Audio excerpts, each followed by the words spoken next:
Ingenuity in action. You're seeing a rugged, durable machine professional lawn service companies have relied on for generations. Or maybe you see a homeowner who demands the best, cutting their own lawn like the pros, whether mowing or on a trailer between jobs. When you see a Gravely, you're seeing greatness at work. Take your lawn mowing up a notch with a Gravely. See the full line at your local dealer. Hey, this is Andrew Salciunas. I'm John Kincade. This is Bill Colarulo. Ricky Metallico here. And I'm John Marks. We've done some great work with businesses across the Delaware Valley. Companies like Landis Block, Waste Management's Bagster, and Comcast Business. We only endorse businesses and products that we truly use and value. Think about the impact of hearing Fanatic personalities talking about your organization and driving customers to your company. Go to 975thefanatic.com/advertise to learn more about how the Fanatic can help you market your products and services. WPEN Burlington, Philadelphia, a Beasley Media Group station celebrating 65 years of broadcasting. 97.5 The Fanatic. Now it's time to...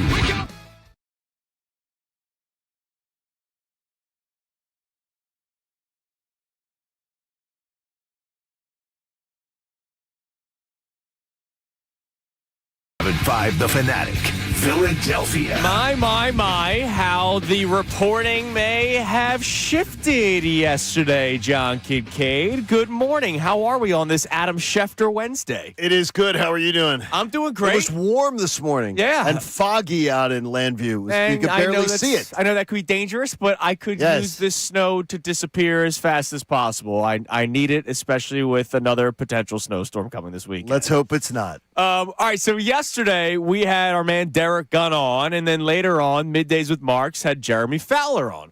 And it was really interesting that it seems like the tone has shifted when it comes to the A.J. Brown front. Because as recent as last week, I will say, I saw a clip from Jeremy Fowler on Get Up talking about how it seems like we're heading toward an A.J. Brown trade to somewhere, right? We're not sure where, but there's just been enough smoke. There's a lot of chatter about it and everything. You know, he was clearly upset with the offense, maybe a change of scenery. And Fowler had started reporting on that back in October. On this show, if you remember, he came on here and talked about, just so you guys know, there might be a change of scenery after the season, right? He talked with us about it, and it was one of the first. He was one of the first people nationally to go on the record on this show. And then, of course, we know that later on down the road, after the season ends, there's the Joe Santoliquito story where A.J. Brown had apparently been requesting a trade starting in week 3 after the Rams game, expressing that he would like to go somewhere else. And so Jeremy Fowler starts talking in October about how maybe there's a change of scenery down the road. Adam Schefter at one point says the Eagles would trade A.J. Brown if it was for a haul at the trade deadline last year. That was the word he used. Yeah, he did not say, no way, not happening. He said if haul. it was a haul, they would make the move. And so then yesterday happens, a random Tuesday in February, right? The new league year hasn't even begun yet. Franchise tagging opened up yesterday. Like, that's the only bit of new league year stuff for the NFL, but none of that stuff officially starts until March. And I know there's a lot of chatter that happens at the Combine. That's coming up soon. So yesterday, we'll start with Fowler. We'll work backwards because he was the guy that was kind of on top of things first when all this stuff sort of started in season. This was Jeremy Fowler yesterday talking about how there's nothing really new on the A.J. Brown front. There's no latest from my vantage point at this point. It's kind of a slower time. I know teams are just emerging from draft meetings and that they're going to start to get back into the swing of what's the latest with trades and free agency signings next week at the Combine. So it is a bit of a down period for that. So there's no hard update that I'm aware of at this point. Now, I do go back to a lot of team execs that I trust that keep track of such things, have thought for a while now that the Philly will entertain a trade for A.J. Brown just for a variety of factors. One is the fit with the offense. That clearly was an issue last year. I mean, I think anybody who's watching could see that he was unhappy 8 or 9 different times or weekly, however you want to track it. And, the contract is a bit of a hurdle, but it's not something that they can get out of, or that they can't get out of, excuse me. They're going to certainly, my guess is they'll be approached by teams. There are a lot of teams that need help there and will be interested in A.J. Brown, considering his age and his production. There are going to be avenues for them to at least look into it, and I think they will at the very least listen. All right. Very, very least listen. Look into it. It doesn't sound as much as it used to, where Yes. it was, hey, change of scenery is potentially on the horizon. Right. And one of the things that's important to note, and I had to go around yesterday and do a little backwards on this one, nobody is denying that he asked to get out. Nobody is denying those reports that he asked to get out. But it does seem like there's a thawing. It does seem like there could be a thawing. And then I started to say to myself, what's the thaw? Just like your front lawn right now, you're trying to figure out how quick it's going to thaw. With this damn What's in it? thing? What is he? What's the thaw? Is the thaw Patullo's gone? And Sean Mannion Is the thaw picked up the phone? Did Mannion in that offense intrigue him? There's something that has changed. Sure. I'm just trying to figure out. Those are the only two options I can come up with. Yeah, I think A.J. Brown, as we all agreed during the season, was frustrated with how the offense was being run. We all agreed with his messaging. Did we agree with how he went about his messaging? No. Not everybody agreed. There were some people that were okay with how A.J. Brown was acting during the season. That's your prerogative. That's your opinion. But everybody agreed that the offense didn't look good. And this was going back to the first month of the season when he first started being vocal on social media. So it's not like A.J. Brown waited till week 17 to complain about the offense. He was complaining about it early on, and we all agreed. So maybe it was just he was frustrated with how the offense was playing, and the emotions got the best of him. Then you had the tempers flare, eventually too much moment in the playoffs where Nick Sirianni screaming at A.J. Brown. I know Sirianni said it was to get him off the field because he was complaining about a call or something. Well, he was. And they could have been called for too many men on the field. Right. If A.J. Brown had not been a distraction at points last year, I don't think that blow-up happens where Nick Sirianni screams at A.J. Brown. A.J. Brown turns around, gets back in the face of Nick Sirianni. I think they are two very emotional people, and last season sucked. And because last season sucked, their emotions got the best of them. And maybe now the time is sort of played out. A month has gone by. More than a month has gone by since they played. You have a new offensive coordinator in-house. Maybe some people have taken big, deep breaths and have talked about what's next for the Eagles. Maybe that's part of the thought. It'd be great if that's the case. Because, again, and I saw somebody getting on you, and I had to respond on social media. That's fine. Is the Another day. Look at these guys wanting A.J. Brown traded. We again will reiterate for the 5,000th time. Connor, just for voice. Yeah, get him out of here. You don't want AJ No, I'm traded. kidding. We don't. I don't want AJ traded. You don't want AJ traded. I never even want him So here. we Yes. stay unanimous. We have never once advocated to say yes. Get his backside out of here. No, I want him People, here. I swear, do not listen. The Eagles are a better football team with AJ Brown. Undeniably so. I think it's undeniable. But if AJ doesn't want to be here, I will help him pack. I will get a bagster, the dumpster in a bag. I will like if he doesn't want to act like an adult this year, I want him gone. Well, If he wants to, but there's obviously whispers, there's obviously something going on that's getting people's attention saying, "Hey, maybe this is going to work out." well, how about the attention of somebody locally? Now, again, reporting's done differently all the time, and Jeremy Fowler, that guy's a grinder, right? Yes, he is. That guy's nationally, and he's trying to get information from all teams in the NFL. Correct. There is a benefit to being the local reporter. There is a benefit to being the very, very, very well-respected local reporter. I saw yesterday on our YouTube chat, and I don't understand why, like, people don't realize how connected Derek Gunn still is. Derek Gunn, I'm going to say it. Sure. I'm going to say it in the air. Derek Gunn was with us yesterday in the show. We went to commercial break, and an Eagles player that I am close to sends a text to me and says, "Best guy that walks in our locker room." Yeah, he listened. So very respected. an Eagles player heard the interview and texts me and says, "Best guy that walks in our locker room." That is the kind of respect that the man, Derek Gunn, has with a lot of Eagles players, not just this one. Right, absolutely. Derek Gunn. There's Derek a Gunn reason why him and Brandon Graham have the relationship that they have, and it goes way back. So here's D. Gunn. We'll start with what the Eagles want. All right. Here's Derek Gunn talking about what the Eagles want with A.J. Brown.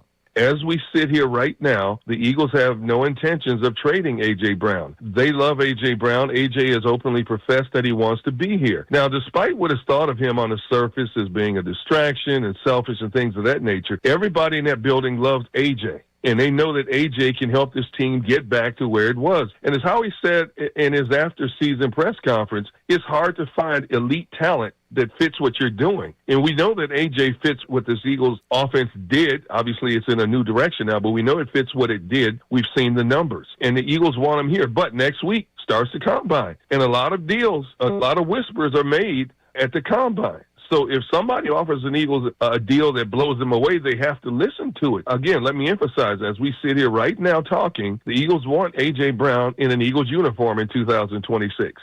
And that is what yesterday, as doing reconnaissance on the story, because when I heard Derek Gunn's report yesterday, I wrote down a couple things when he talked to us. One of them was everybody in the building loves A.J. Brown still after this year. And they may love him, the person. And that is what I got, is that, oh, yeah, if you're talking about the guy, almost everybody, like there's nobody from the training staff, from the front office people, from the desk people, right, that they love the guy. And he's a wonderful person to be around. But there are people who he frayed on their last nerves last year. Sure. With the way he conducted himself. Especially being a captain of the team. So there's a difference with the two of those things. But A.J. Brown clearly, because I was like, is he still up to date on that? Is that still the feeling in the building? And I was told it was clear. If you're talking about him being loved, yes. But he was fraying on the last nerve. And I bet Jeffrey Lurie was one of them. Yeah. Last year when Jeff Lurie had to say, stop it. To pull AJ aside and have a little conversation at the practice field. Sure. So then you followed up and you asked D. Gunn, all right, well, that's what the Eagles want, right? And of course the Eagles want A.J. Brown, right? And of course they will listen, because if a team offers 4 first-round picks, you're going to make that trade for a soon-to-be 30-year-old wide receiver.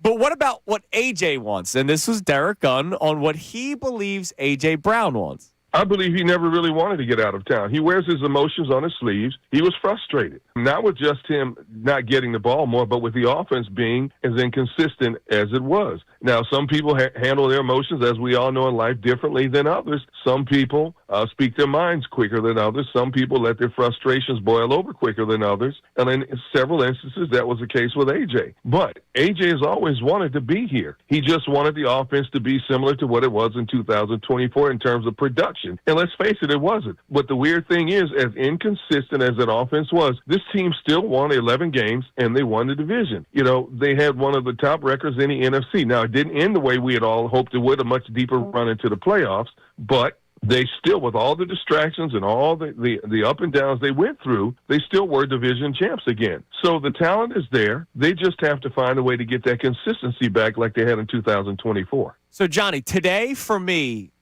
at the start of the show, because we will talk Phillies later on, is a day of happiness. It's a day of, like, celebration. Well, it's a day of, we don't know, hopefully some of the turmoil has calmed, and potentially you don't lose a key cog. It seemed like it was heading in one direction for it a seemed while. like divorce. Even though there are people that don't believe it and never wanted to believe it and would say this isn't happening. And look. And Derek, by the way, Derek did not say, listen to the bite. He did not say that AJ always wanted to be here, but he was frustrated and he spoke out and he got, some people get overly emotional. So it's the idea is Derek's portrayal is the whole trade thing is, I just want out of here. I'm frustrated.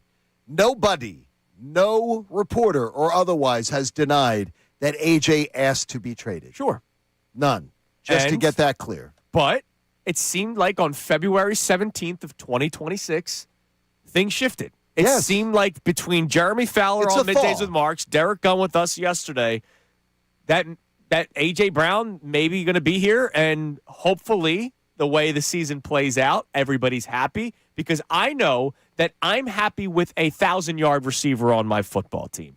I know that I am happy with a guy that there are like 3 cheat code plays that they can do with A.J. Brown as long as the offense is clicking. I'm happy with that kind of stuff. What were those plays? Because we didn't see them last Kevin year. Patullo didn't call them, and that's why they needed to fire him as soon as they did. I'm glad they did, and we'll see how Sean Mannion plays out. Well, look, we're going to see it, right? I mean, if AJ is happy and AJ wants to be here, then it was the fact that, again, the Sirianni-Patullo thing screwed us all over and wasted a chance to go for a repeat of the Super Bowl. We talked about it the week after they lost to the 49ers. It was the wasted season. If you were to name the Eagles video yearbook, to me, the best title is the wasted season because they had all this talent. The defense was still freaking amazing. And they blew it. The NFC wasn't that deep. Oh, they absolutely could have gone back to a Super Bowl potentially. And with the New England Patriots being there, It pains me to think that they wasted the opportunity to go win another Super Bowl. And the offense, it was the offense all season long. There wasn't how many times did we have to talk about the moments? Well, there was at least we've seen moments of the offense. No, there was no consistency with the offense. So hopefully that changes. Now, before we ask the question to start the show at 610-632-0975, I recently heard Jason Kelce talking about A.J. Brown. And it is amazing that when we say it, right, because we did not play in the NFL. Believe it or not, my football career did not last all that long. You were close, though. We did not play in the NFL. So when we say something, it's just hot take radio hosts that don't know what they're talking about. You have pointed out numerous times, from people that break down the film, your own time that you watch the film, the 15-minute stuff. The 15-minute games and you can go if you have the NFL Plus, you can get the all 22, which sometimes I will actually text to Checo and ask him what you're seeing. The film breakdown people on social media pointed out numerous times that A.J. Brown clearly was not putting forth full effort on every single play. Correct. Right? And everybody pointed that out. And you didn't even need to watch the All-22 to see that. Now, you could have watched just normal games and seen A.J. half-assed it a lot. Now, when we say it, it's hot take stuff. I recently heard Jason Kelce talking about it.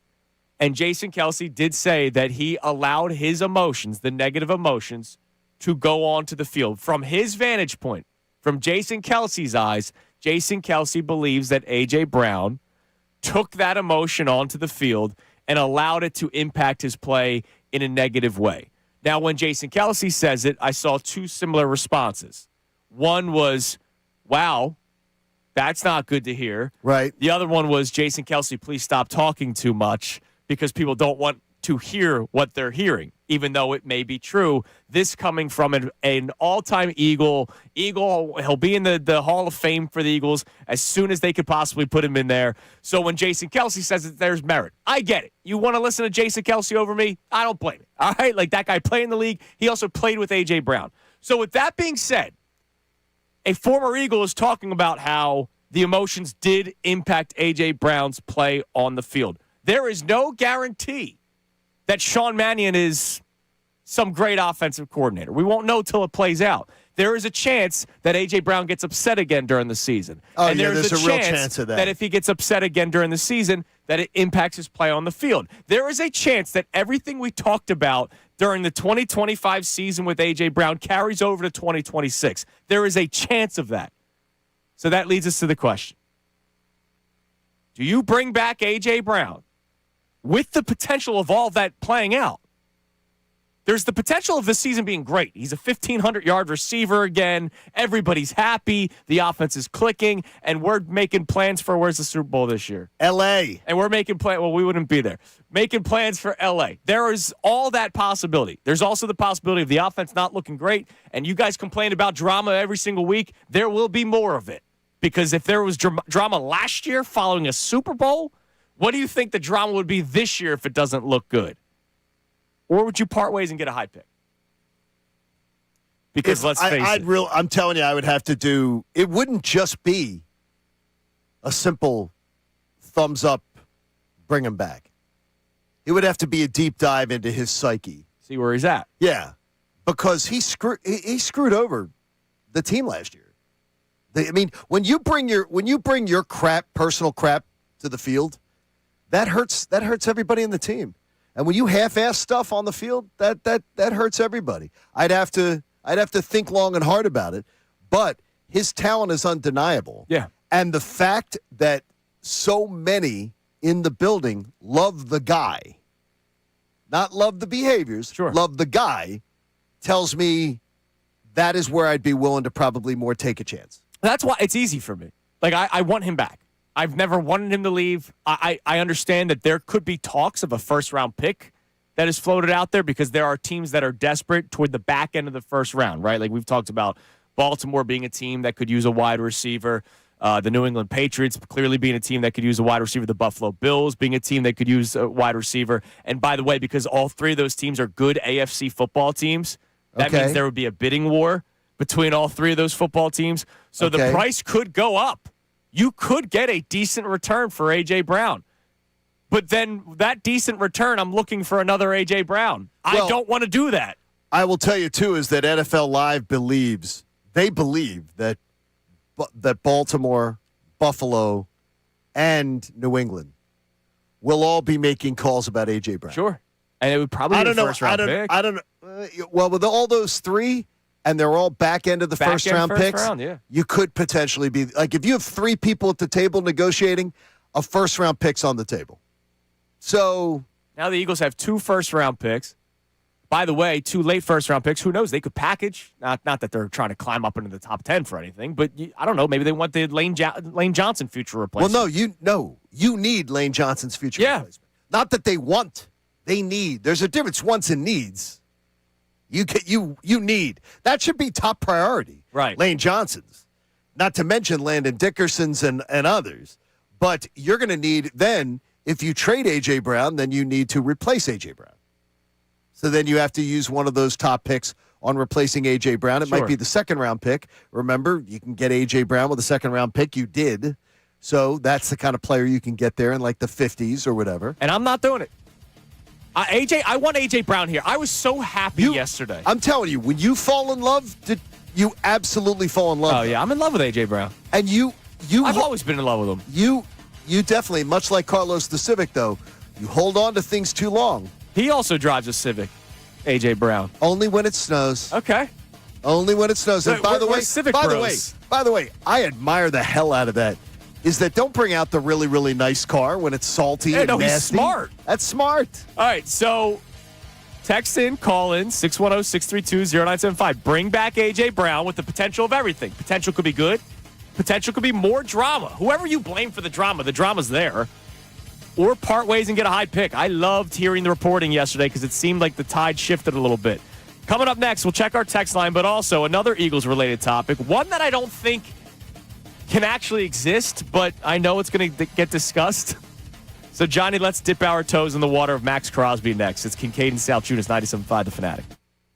Now on 97.5 The Fanatic Sports Update. An A.J. Brown update. I'm Connor Thomas, and, well, the Sixers, they'll be back in action tomorrow night, but they've been on the All-Star break for a little over a week now. The Flyers are still in the Olympic break for another week after this, so in the meantime, we have time to take a look into what has been a bit of a quiet stretch for the Eagles offseason recently.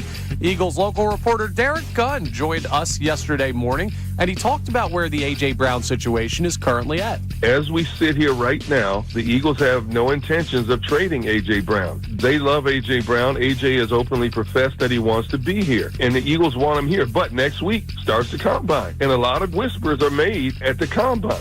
Now, this is a bit of a turnaround from previous reporting that we've heard. A.J. Brown previously requesting a trade, and the potential for him moving this offseason seemed to be real. But now it seems like the sides have, at least to some extent, reconciled. We'll keep you updated, and you don't have too long to wait. The Combine starts on Monday. Also, good news if you need your sports fix, the Union start their CONCACAF Champions Cup run tonight at 6 p.m. They have their first leg of a multi-game matchup with Defense Force, a side out of Trinidad and Tobago. Adam Schefter joins us coming up at 8:05. This update is brought to you by Mattress Firm. Mattress Firm's President's Day sale is here. Score unbeatable deals and get matched with the perfect bed. They make sleep easy. I'm Connor Thomas for the home of the Sixers, Flyers, and the Union. 97.5 The Fanatic and the Fanatic app.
This hour of Kincade Salciunas is presented by Bradford White Water Heaters. Bradford White, they're here for the pro. It is 6:30 on this Wednesday morning. Adam Schefter Wednesday. Shefty joins us coming up at 8:05. I got some random stuff that I got to get into throughout the course of the day today. I finished watching something yesterday that I need to talk to you guys about. I saw something, complete blast from the past, like just now during the commercial break of what hotels used to do back in the 90s and 2000s, and I have a question off of that. What hotels used to do? Yes. I got a lot of random stuff. I can tell you all about that. A lot of random stuff. Yeah, you used to travel a lot, too. I had a year in my old life before I did radio for a living. Yeah. 1 year I know I did, there was a year where I did 200 hotel room nights. Oh, my God. It was horrible. Yeah, that sounds dreadful. It was great financially. Sure. But it was a horrible. And you know what? You saying that even gets me more excited for the conversation. Well, then that's good. Because I have a question if people have ever done it. Okay, good. All right. But we'll get to that later. All right. So we start off the show, A.J. Brown. It seems like yesterday, the shift of the tide, where now all of a sudden, Jeremy Fowler, who has been on top of the A.J. Brown stuff for a while now, goes, hey, look, the Eagles are going to listen. As the Eagles should, as any team should. Eagles should listen to any phone call on Jalen Hurts. Eagles should listen to any phone call on any player that's out there, right? Just don't completely say you're trying to trade somebody, because then you become Dave Dombrowski and Nick Castellanos. But you should always listen to phone calls. And then Derek Gunn straight up says to us, I don't think AJ wants to go anywhere. Which, that makes me happy. Because I don't want AJ Brown to go anywhere. It'd be wonderful. Look, I'm not okay with how things went down this past season. But I will go into it risking another potential dramatic season knowing that I have the number one wide receiver on my team. I'll risk it. I'm a gambling man. I'll risk potential more drama. He's that good of a football player when he tries, when he puts full effort. And that's what happens when he's happy. And if he's happy, I'm happy. Okay, but then you get to the but. But then you get to the but part. You get to the idea of if he's happy, if he knows how to, is he gonna give us his full effort? Is he going to be a professional? It's a very fair question, because we are now. So you're going to risk from former Eagles saying that he didn't. So are you going to risk it again? Yes, yeah. I am. I am too. So you're going to risk another year where he may mope around, not give you his best, not give you his full effort. You're talking to a guy who will still wear a Joel Embiid jersey around town. That's the truth. I'm a very patient man. I just don't understand the idea is that that's why I don't want to see him go. But I'm making a decision before May. And what if he's happy in May? I'm really doing April. I'm doing a deep dive into this thing. Like I want Dr. Phil's not a real doctor. But I'm bringing in somebody to get to the real bottom of this. Yeah, I'm in a chipper mood today. Like I'm in a good mood today. I like this. Can we transfer this to the baseball team? Well, it definitely is positive. But my thing is this, right? So Devontae Smith is perfect. We all love Devontae, right? And if he becomes the wide receiver one, maybe this point doesn't stand. But I look around football and I say A.J. Brown's a wide receiver. So let's say you do move on from A.J. Brown. What I know I'm getting with A.J., attitude aside, he's a lock 1,000-yard guy. Right. Like, that's going to happen, especially if we believe the offense is going to be better.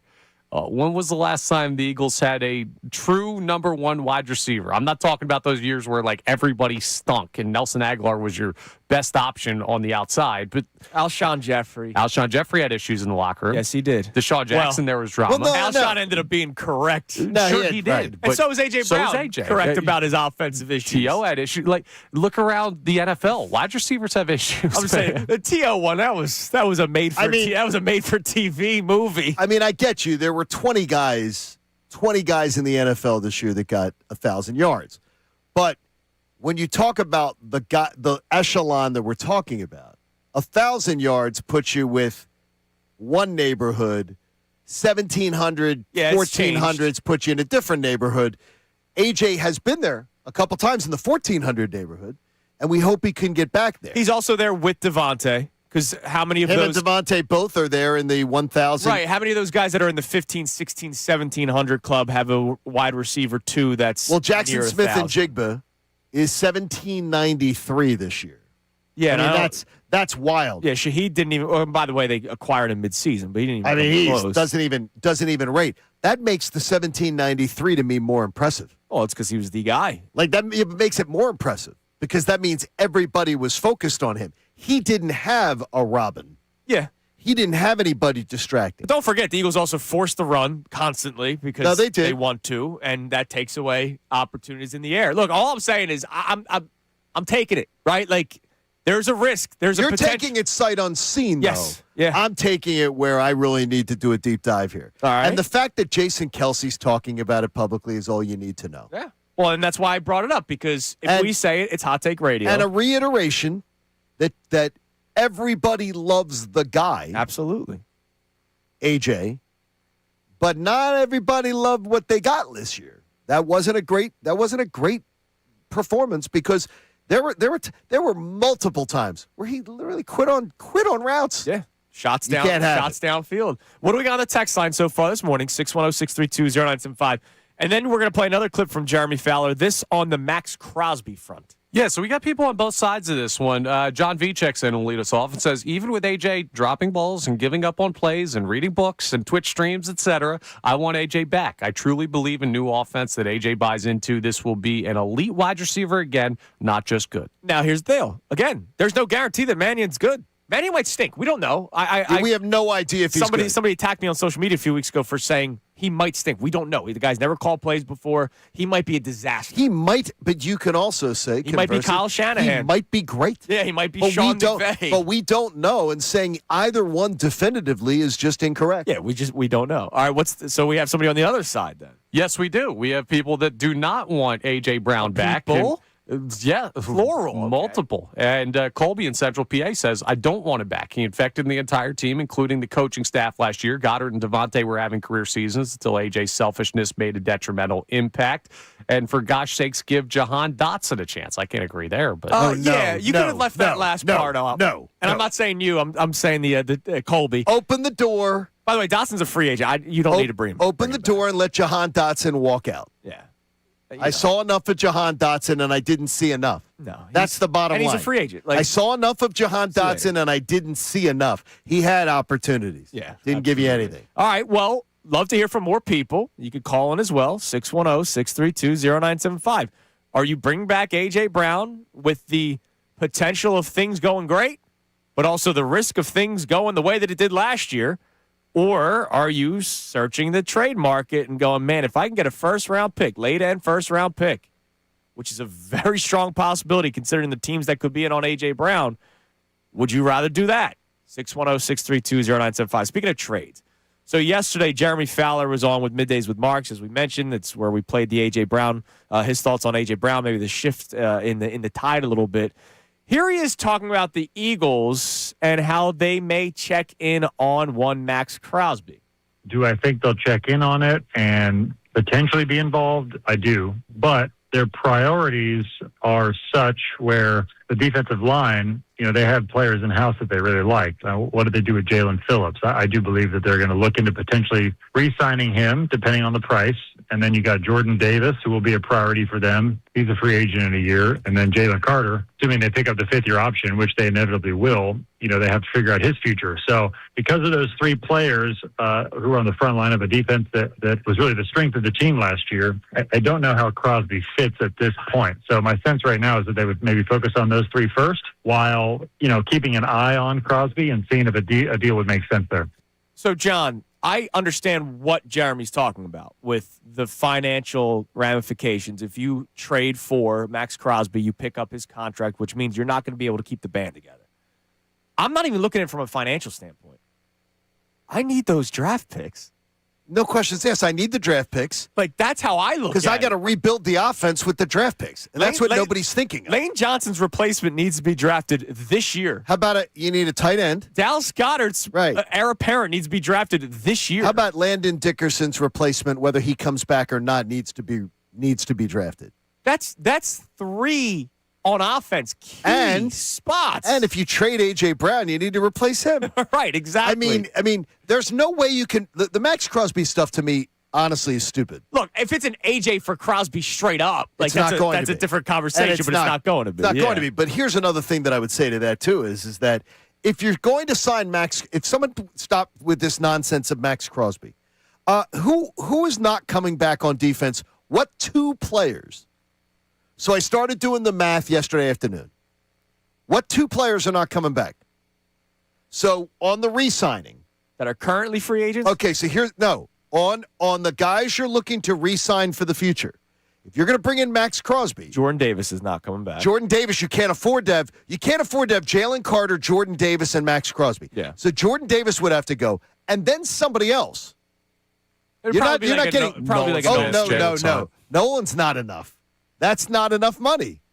Not enough money for what you're talking about. You're saying like a Quignon Cooper or DeJean or Quignon? Which one you not signing? Yeah, I don't want to do that. I'm keeping both. Yeah. Well, then you don't have the money to do this. Yeah. And don't say, oh, Howie can just do it. You know, Howie, the money doesn't matter. No, the money does matter. Because I tried to do it yesterday, and I had a little extra time at lunchtime before school, and I'm looking at it and I'm going, there's no math that Max Crosby fits with what they would have to pay. Unless you go super cheap offense, like AJ's gone, Saquon.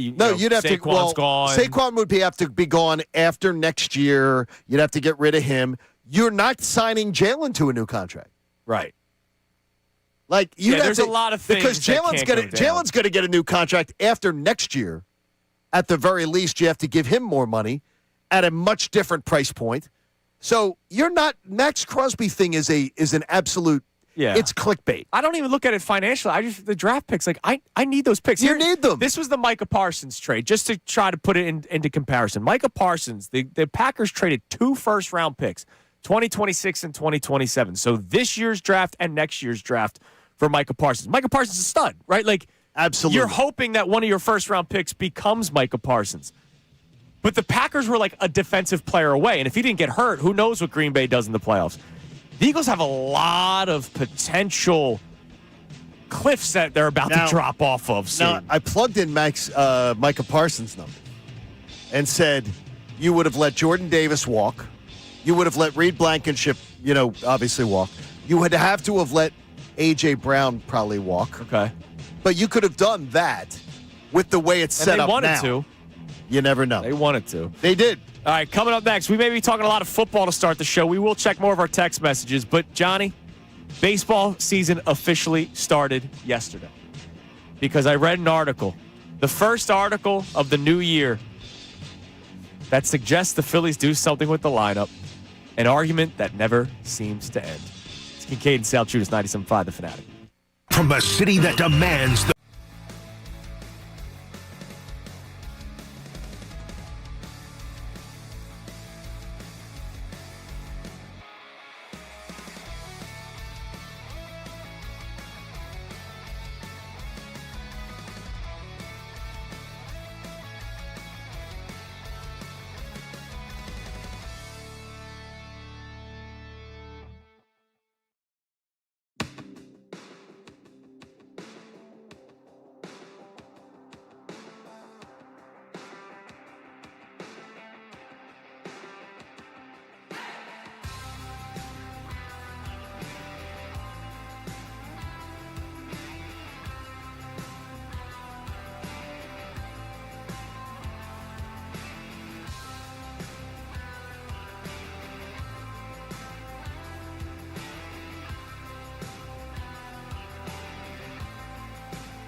Fanatic and the Fanatic app. It is 6:47 here on Kincade Salciunas 97.5. The Fanatic. Oh, can't wait to read this article for you guys in a little bit. But first, what do we got on the text line, Connor? If you want to try to trade for Max Crosby, tell us you can. You can trade for Max Crosby. Like, I do believe they can make it work. But the problem is then there will be players that will not be re-signed. And, of course, the draft picks that you will use to give Max Crosby, as we told you, Micah Parsons, the Packers had to give up 2 first-round picks for Micah Parsons. That means your future right tackle is not drafted this year. And you're not you're not going to be able to retain players you currently have. Now, look, Max Crosby's a stud. So, like, you're getting a really, really good football player, so you're not going to pay somebody else because you're paying another really, really good football player. That's going to happen even with this roster. To me, the biggest thing is I can't trade away the draft picks that I desperately need right now.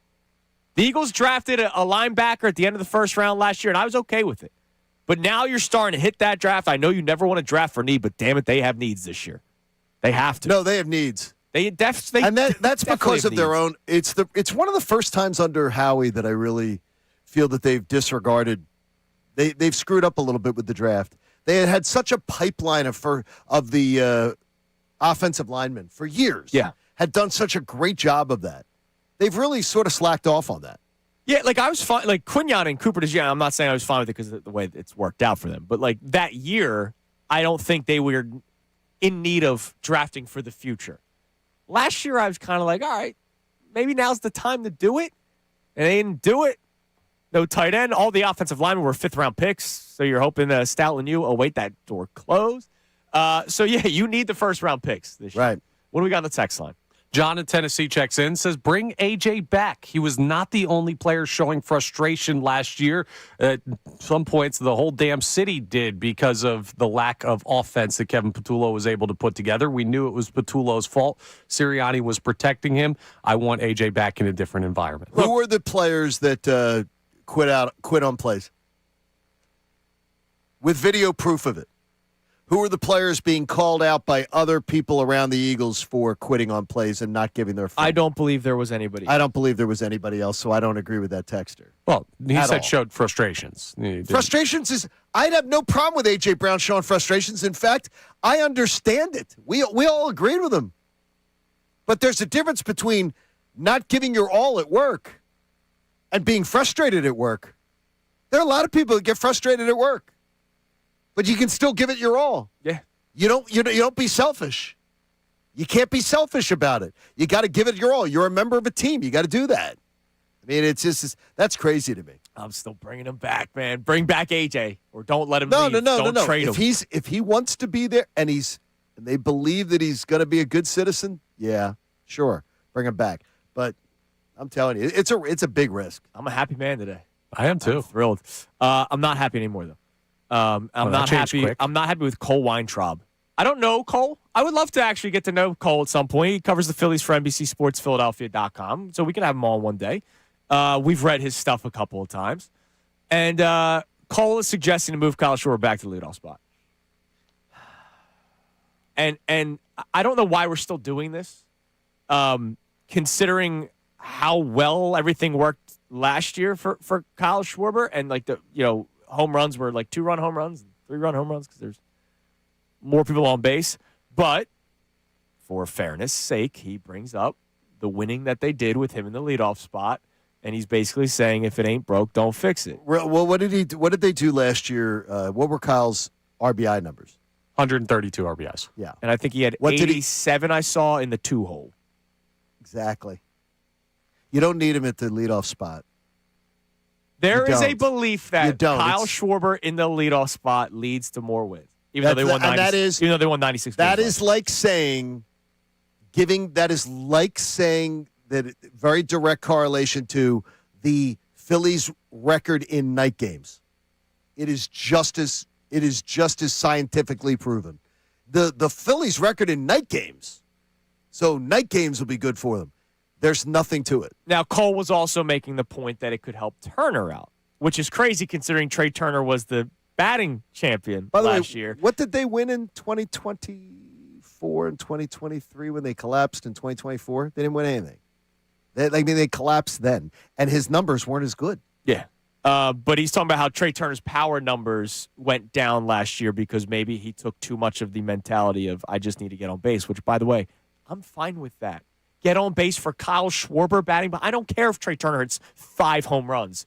If he's batting 300 and is a threat to steal bases. That was the best season we've ever gotten out of Trey Turner. Why would I change that? Why do we want a less successful season out of Trey Turner? He gave us the best season he's given us on that monstrous contract we signed him to. Yeah, I'm not making the change, Connor. I was best defensive season. I was a Kyle Schwarber leadoff defender. I know you were. I was for a long time because they won. And I was like, hey, if they win, we're fighting over nothing really here. But last year, it's undeniable. Like, Trey Turner leads the National League in batting average. Kyle Schwarber leads the National League in home runs and RBIs. And now we're going to go back. Like, and clearly it works both ways. And Connor, the Phillies won more last year than they won the year before. Yeah, absolutely. I don't get even the argument. The Phillies won more getting him out of it. Well, remember, a lot of the argument was in 22, 23, and you had seen them go World Series, NLCS, and you were like, if you change this, does it get worse? We saw them change it. It did not get worse, and the individual performances got better. The team success got better. Kyle Schwarber's not batting leadoff this year. Look, I understand if it's the left, right?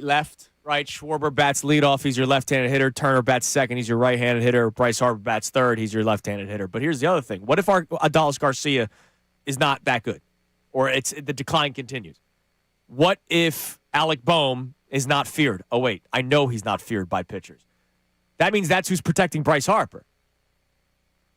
Like, if Harper I don't know what they're doing. All I know is Thompson says Turner, Harper, and Schwarber will be in the top 3. They're going to bat in the first inning. That's what he said, I think, yesterday or 2 days ago. He's going to get all 3 of them. He told, Larry Boa said it. Yeah. That they're all going to bat in the first inning. So does Harper bat after Turner, and then he has the Schwarber protection? That's the only change I would consider. That's Harper what moving up to 2. I am intrigued by that. I don't know. Why would you mess with what worked with if you got what the season you got out of Kyle Schwarber, the season you just give the numbers with right there with because you Trey didn't Turner, get it with Harper with Trey Turner. So Trey Turner gives you the best season he's given you as a Philly. Kyle Schwarber gives you the best season he's given you as a Philly. So you're going to change things up to cater to Bryce Harper? Well, it's not cater. It's no. Let's say Schwarber hits 40 home runs instead of 56. Right? I'm taking that. I'm still taking 40 bombs. And because he's batting behind Bryce Harper's batting average goes up or his on-base percentage goes up. You think Bryce Harper goes up, in other words, so the other two can go down? No, Turner stays one. You're just flipping Schwarber Harper. Yeah, but I don't think Turner's got. I wouldn't change the 2 guys that had their best years as Phillies. Yeah, but Turner's not changing in that circumstance. And by the way, I would just leave it be. Schwarber is hitting 40 home runs with no protection behind him. Be better. All right. Be better. I would do Turner, Harper, Schwarber. I would as well. Because now Harper's got protection for the first time in 2 years. All right, Coming up next, we have a lot to get into all day. I told you I have some random stuff to get into as well. But what are people that cover the NFL saying about the Eagles' offseason plans? There's a player that they think is the best free agent fit for them, and they also have some trade proposals, Johnny. One that will hurt a lot of you. It's Kincade Salciunas, 97.5 The Fanatic. Now on 97.5 The Fanatic Sports Update. What's the latest on AJ? I'm Connor Thomas, and, well, the Sixers, they'll be back in action tomorrow night in their return from the All-Star break, but they've been off for a week. The Flyers still have a week until their Olympic break comes to a close. So in the meantime, it's a great time to check in on the Eagles and what the latest is with AJ Brown. It's been a quiet stretch for the Eagles offseason recently, but ESPN's Jeremy Fowler joined Middays with Marks yesterday, and he talked about the latest that he's hearing on the AJ Brown potential trade front. A lot of team execs that I trust that keep track of such things have thought for a while now that Philly will entertain a trade for A.J. Brown just for a variety of factors. My guess is they'll be approached by teams. There are going to be avenues for them to at least look into it, and I think they will at the very least listen. And listening is one thing, but Derek Gunn joined us on the morning show yesterday and talked about how he believes A.J. Brown wants to be here and the Eagles want him to be here. So it sounds like no matter where you stand, more will be known when we hit the Combine. The good news, if you're impatient, Combine starts on Monday, so we'll keep you updated. Also good news if you need your sports fix. The Unions start their CONCACAF CONCACAF Champions Cup run tonight at 6 p.m. They have their first leg multi-game matchup with Defense Force, a side out of Trinidad and Tobago. We'll talk to Adam Schefter coming up at 8:05 for his latest thoughts on all of the big NFL news. This update's brought to you by Temple Men's Basketball. Temple Men's Basketball is back at the Leocourse Center February 18th, taking on UAB. Get tickets now. Call 215-204-8499 or visit owlstix.com. I'm Connor Thomas for the home of the Sixers, Flyers, and the Union, 97.5 The Fanatic and the Fanatic.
And we're dealing with the exact same. We're having the same conversations in 2026, the 26-27 season.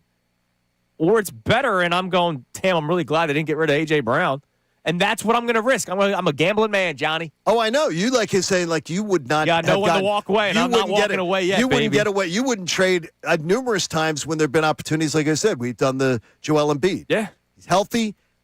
And never, ever would his value be any better than right now. And you're like, no, wouldn't do it. I got that talent. You're going to go down with the Titanic. Hell yeah, man. Numerous times. I'm going to get back on the next boat and go down again. Here's the thing. It's not an A.J. Brown determined season to me. Because the way he acts like last year is if the passing offense looks like last year. And if the passing offense looks like last year, it won't be A.J. Brown's fault that they don't go anywhere. It'll be Sean Mannion's. It'll be Nick Sirianni's. Or it'll be the quarterback. Remember, though, he was bitching and complaining about the offense the year they won the Super Bowl. And right after the Super Bowl, and Connor, I'm going to bring it up because you told me it didn't matter, and it obviously did. He said right after the Super Bowl, you're like, you're reading too much into it. He was complaining because he wasn't a big enough part of them winning the Super Bowl. That's exactly my point. And they won the Super Bowl with him complaining and with him complaining after. He's not the determination of the ceiling of this team, attitude-wise, to me, as much as he is to you. I think he helps the ceiling of the team yes. with his talent. That's all I'm at. We can continue to talk about it. 610-632-0975. All right, ESPN. 2 articles that I'll just tell you. Matt Bowen, we've talked about him a couple of times on the show. Matt did the 2026 NFL free agency top 50 players on the market and the best fit for each of them. Okay. So only one player in the top 50, the best fit is the Eagles. So we'll just talk about that one player. And he comes in at number 5. And it's who they traded for at the deadline, Jalen Phillips. So they have Jalen Phillips as the 5th best free agent on the market. Now, Chubb is not on this list. Which is crazy. Well, because when was this written? They're letting him walk. He's walking. It's not. I guess it's not officially. And he's going to be. paper. No, they're letting him walk. They said the other day he's walking. He's a free agent, and he's so much more of a desired free agent. Yeah, sure. So maybe Phillips falls to 6. You know what I mean? Like he's still going to be a top 10 free agent, and they write that the Eagles is the best fit. Phillips was traded to the Eagles at the deadline, and they could try to re-sign him with his 6'5" frame and improved ranging coordinator Vic Fangio's defense. Phillips could continue to play as a disruptive pass rusher who can also set an edge to the run front. Over his 5-year career, Phillips has accounted for 28 sacks and 150 pressures. I need production. I am not paying him $20 million a year, which is the projections are sure $19 to $21 million a year. That's a lot of money. There's no way I'm paying him that. I don't think he's coming back. I want him back. I don't think he's coming back. You would pay him $20 million a year? Yeah. Wow. I need production. The Eagles have some of the best push up the middle in the NFL. Some of the best you can get. And he couldn't get home. He couldn't get home. He couldn't give you production. He couldn't get a quarterback on the ground. Like, to me, I don't care about pressures. Not for $20 million a year. Okay. You can tell me pressures all, but I don't want that. All right. So that's the free agent. Then they also put 2 trades in another article. If you just keep scrolling down, you get to the next article. And the Eagles they have 2 trades. This is from Bill Barnwell. Trades that make sense for both teams. They have an Eagles-Steelers trade and an Eagles-Broncos trade. The Eagles-Broncos trade kind of fits with what we've been talking about today, where A.J. Brown is on the move. Okay. A.J. Brown would go to Denver as well as a 2026 fifth-round pick in exchange for Riley Moss, who is one of their cornerbacks, a 2026 second-round pick, and a 2027 fifth-round pick. No. Yeah, it doesn't scream like I want to do that. Also, you can't do the Riley Moss thing, can you? Why? No. Why? He needs it. Look, if Reed Blankenship is not back, Cooper DeJean needs a new co-host.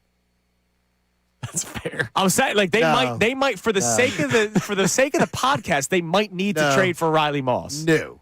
Riley Moss is not. That's not getting you done. You can't look. If you have a podcast called Exciting Mike or Exciting White, it doesn't work as well. No, you got to have the plural. You need to have the plural. So maybe they trade for Riley Moss just to give Cooper DeJean. No, give me next. Yeah, no, I'm not on that. Is there a next? The other move is it shouldn't create buzz, but it will in this town. Okay. 'Cause I know this town. I love this town. Tanner McKee to the Pittsburgh Steelers. What do they think they're getting for Tanner McKee? A third-round pick. I would take that. You're not getting a third-round pick. I would take it Tanner in a second, though. But they're not getting it. You don't think so? No. The way league circles talk about Tanner McKee. No, not after what the league circle saw of Tanner McKee. No, you're getting a fourth. You're getting a third-day pick for Tanner McKee. Yeah, he had one bad game.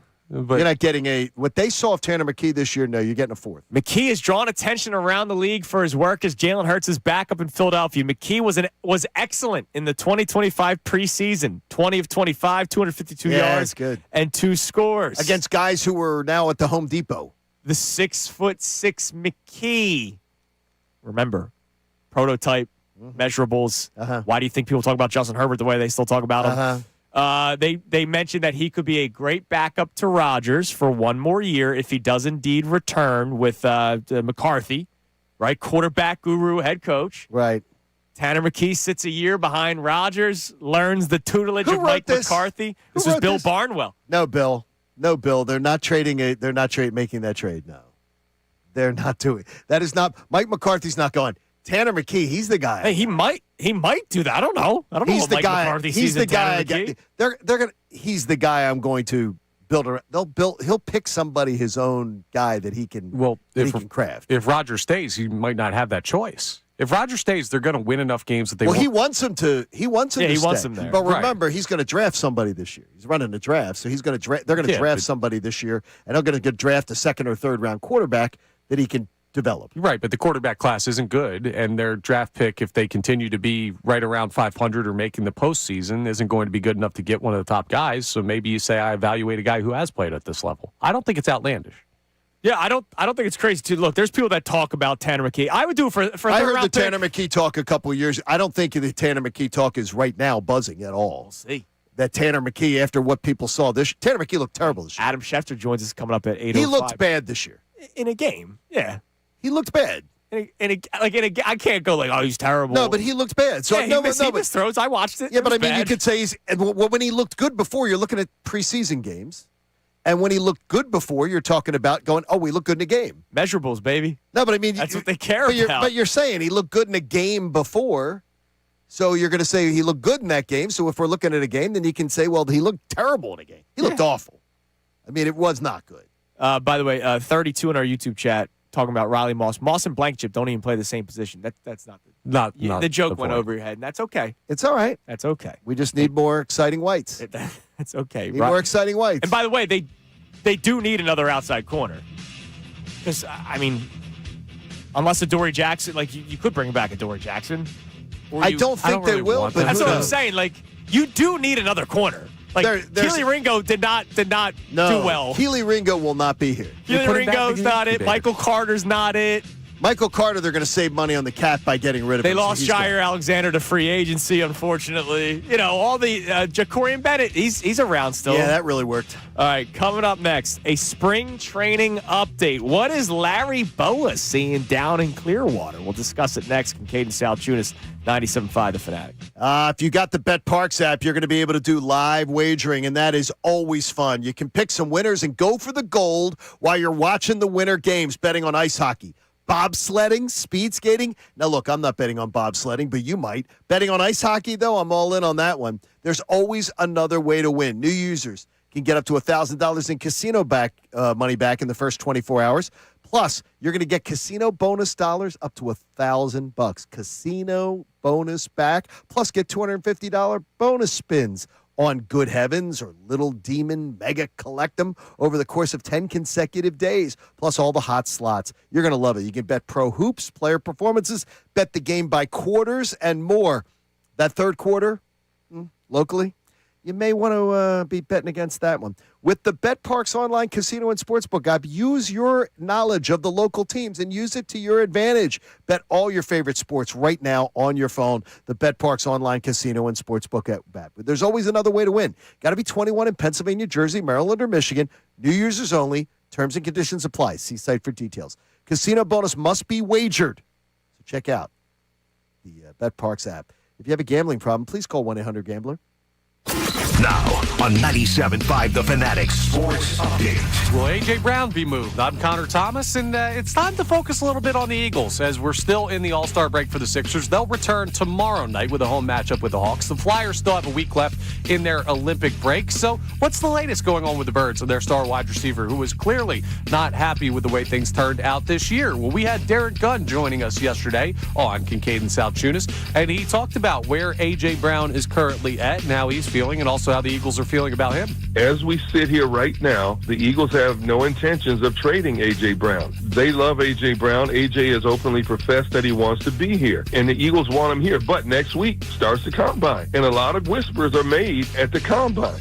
ESPN's Jeremy Fowler also joined Middays with Marks and talked about how there's no major update on the A.J. Brown situation, but the Eagles would be interested in listening. It sounds like no matter where you stand, more will be known when we hit the Combine. Good news, if you're impatient, Combine starts on Monday. And if you're impatient on sports returning, well, we got some tonight. The Union start their CONCACAF Champions Cup run tonight at 6 p.m. They have their first leg of a multi-game matchup with Defense Force, a side out of Trinidad and Tobago.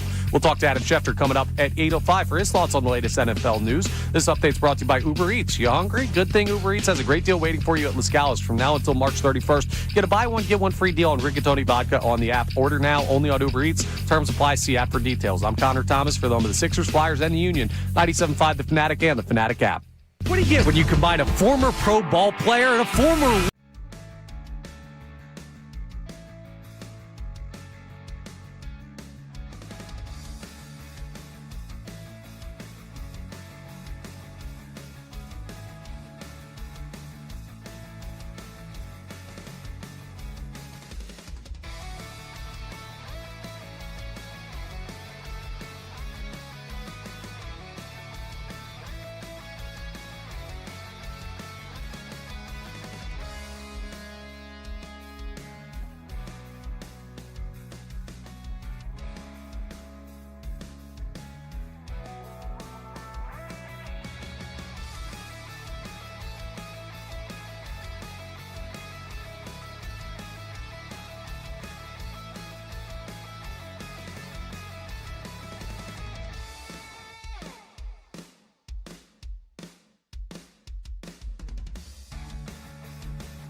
sports talk.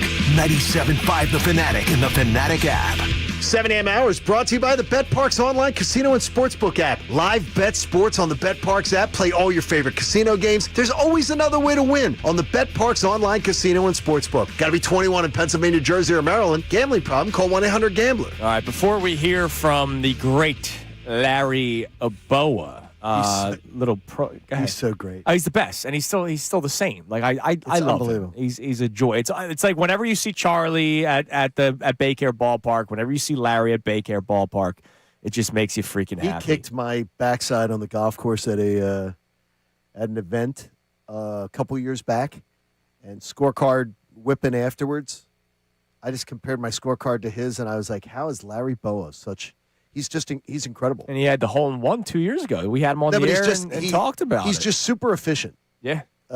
He's a great guy, too. That's great Larry. Guy. Great guy to talk any sports with, but baseball, but any sports. Oh, yeah. He loves football, man. He loves football. It's great. So Larry was on with Unfiltered yesterday. We'll play a couple clips for you. But tomorrow, a little programming note for tomorrow. Begrudgingly for us in terms of their success. But there is a great story going on right now on the main line when it comes to basketball. Villanova won again last night. They are 21-5 this year. So Kevin Willard, who's their head coach first year, because remember, they were trying to find life after Jay Wright. Willard has brought them back. He's done a great job. 21-5, and they play number 5 UConn this weekend on Villanova's campus. So I imagine it's going to be rocking up the main line on Saturday, and we'll speak with Kevin Willard tomorrow on the show, even though us two Temple guys may not be so thrilled about the success of Villanova. We'll let Coach Willard know that. Yeah. We'll let him know that up front, but it deserves some attention because they're playing really It's an incredible story because, we know how great Villanova was for such a long time, and then Jay Wright leaves, and it was horrible. Well, they didn't have the right guy. It's hard to sustain life on Neptune. I think that there's the old lead thing of you don't want to be the guy who follows the guy. Yeah. It's always hard, man. Following Jay Wright, seriously. Yeah, good luck. Good luck to anybody. Exactly. And for Neptune, that was just following Jay Wright, you were bound to, there was going to be a slide of some sort. The slide was too much. No, the slide was bad. But you're following Jay Wright, you're going to get screwed anyway because Jay Wright's going to, Yeah. So we'll talk to Willard tomorrow around 8:45 as the Villanova Wildcats 21-5 and are taking on number 5 UConn this Saturday. All right. So Larry Bowa, as you know, is in Clearwater as he is every single year, and I love what Larry does for this team. Larry's very pro Phillies, as we know, but he's not afraid to say some things, especially what's on his mind. And, his talks on analytics always make me smile. But yesterday, he was on with Unfiltered. And the cool thing about Larry is my man still gets all over the place with the Phillies. Like, he is Lakewood, Clearwater, Reading, Lehigh, and, of course, the big league club. Like, he's all over the place. Larry Bowa is very involved with the Philadelphia Phillies. So he has been up close and personal with Justin Crawford even before. It's not like he saw Justin Crawford for the first time this week, right? He's actually watched him play. He's watched him practice. This was Bowa on Justin Crawford yesterday with Unfiltered. I've watched him in the last 3 years. I really like what he does on the field. He has a lot of tools. I guess if there's one area where, you have a little concern, but the arm strength for center field. But again, we've been talking as coaches and everything. How many guys do you see get thrown out at home plate from center field now in the big leagues? It doesn't happen too much. So he's got tremendous speed. He's got good bat-to-ball skills. Every year he hits well over 300. I know some of the analytic people think he should hit more home runs. He's getting bigger. He's stronger. I wouldn't worry about the home runs with this guy. He's a good hitter. Hits the ball the other way. His speed's unbelievable. I mean, you can have him and Turner. It sounds like right now, I'm not 100%, but it sounds like he'll probably hit ninth and maybe Trey first. That can create a lot of problems on the bases, believe me. That's a lot of speed. Guys can score from first on doubles. They can steal bases. So, again, it's not etched in stone where everybody's going to hit, but I could see these two guys hitting back-to-back, whether it's first and second or 9 and first. They can create some issues out there for the other team. I know that the first Justin Crawford, Trey Turner double steal is going to hit like crap, man. I know. Yeah, Justin Crawford on second, Trey Turner on first. They swipe second and third. Oh, dude, I need it. Can I say it again? Is that Larry Bowa, talking baseball, Larry Bowa just sounds like he sounds like he's 40. He's the best. He just is so enthused with the subject matter. He's a ball of energy, but he's excited about what he sees. Now, look, he's pro Phillies. He's always very much. He's always going to be pro Phillies. That man is 80 years old. Yeah. I love that. He's going to be 81 years old this year. You would never know it. No. And he is sharp as a tack, and he sees it. But what is realistic there, though, for what we're going to get out of Crawford? What's realistic? 240 to 260. Okay, 240, I think. 240, I think, is low. 240 to 260, that range. I would say 250, 270. I know that doesn't feel like a big so gap. You're still in my Venn diagram. That's a disappointment. If he hits 240, it's a disappointment. Okay. Now the thing is, though, if he hits 255, I'd say 255 to 270. OBP over 300. Oh, and he steals some bases. And he's playing every day for you. And he is if he is how about this? He's an adequate center fielder where he doesn't hurt them. Yeah. I'm thrilled. Yeah. I will sign on the dotted line right now for a rookie year of that. There are people talking about rookie of the year stuff. I heard yesterday on this radio station. Yeah, we'll see. There were people talking about, hey, Justin Crawford for rookie of the year. And I'm going, I don't see. Now, look, I have not watched a lot of Justin Crawford, so I'm not acting like I have a doctorate in it. I don't see him having like rookie of the year stuff and batting ninth. That's not rookie of the year opportunity, is it? You know how it works. If there's a guy that comes up and hits 20 home runs as a rookie, that guy's going to win. Right. Like that's just. I don't see him being in the mix for a rookie of the year. But if he can come up here, if he gives them adequate center field, better than Brandon Marsh, he gives them he can hit 255. I'm telling you, I'm thrilled. I just wonder with the ground ball rate, I really worry about it in major leagues because translating AAA stats to the major leagues compared to translating AA stats to the major leagues is completely different. You can translate if a guy hits 300 in AA, you can easier translate that to hitting well in the major leagues than 300 in AAA. Sure. Because you're being pitched to by tomato cans at AAA. Yeah, but man, if he can get on base and him and Turner back to back. You can't steal first. And that's the big deal is when they talk about this speed thing. Can't steal first. He's got to do it. But I'm so excited to see him. That's what him and whether we see Aiden Miller early or later, I don't know. We'll see. By the way, Justin Crawford tied for 6th on FanDuel for NL Rookie of the Year odds with Moises Ballesteros of the Chicago Cubs. The names in front of them don't exist. I don't believe these are real names. I believe somebody created. Okay, what are the names? Connor Griffin? Connor Griffin. That's amazing. Is he on Family Guy? No, he's second. Oh, really? Nolan McLean, the pitcher of the Mets, is on track. He's fantastic. JJ Weatherholt. I don't believe that's a real name. That's a creative player. That's a creative player. MLB The Show. Sal Stewart of the Reds. Sal Stewart is a made-up name. Bubba Chandler. That's not a real person. Yes, it is. I don't believe that Bubba Chandler is a real name. I think he plays in the SEC. By the way, on the Crawford thing, real quick, as we just talked, he hit 333 at AA. So he did at AA. But no, he's going to be just fine. Yeah, but usually I'm talking about when they translate stats from AA straight to the majors, not AAA straight to the majors. Right. Well, he spent a lot. There was a reason he was in AAA last year and they didn't bring him because they couldn't find a place for him to play every day. They had Max Kepler, baby. It was. I think it was the ground ball rate more. Now, Boa did talk about a concern that he has. This is Larry Boa's concern heading into the 2026 season. The only thing I'm concerned about right now, it's early, the depth of our starting pitcher. Not our starting pitcher. I like the depth of it. If somebody goes down, you need, Ricky, you need 8 or 9 starters when you break camp. Obviously the others are AAA, but there's injuries all during the course of the season. You hope they're not major injuries, but obviously you need some pitching depth, and I'm sure they're looking into that. Wheeler's a big key for us. He's throwing long again, and I don't personally believe he's going to be ready for opening day. If he just misses maybe 2 or 3 weeks, that would be fine with me. I know one thing, Sanchez threw a BP today, and I know it doesn't mean anything, is lights out. Lights out. And I know he's gearing up for this World Baseball Classic, but this guy's legit. Nobody can say maybe it was a lucky year. He's got great stuff.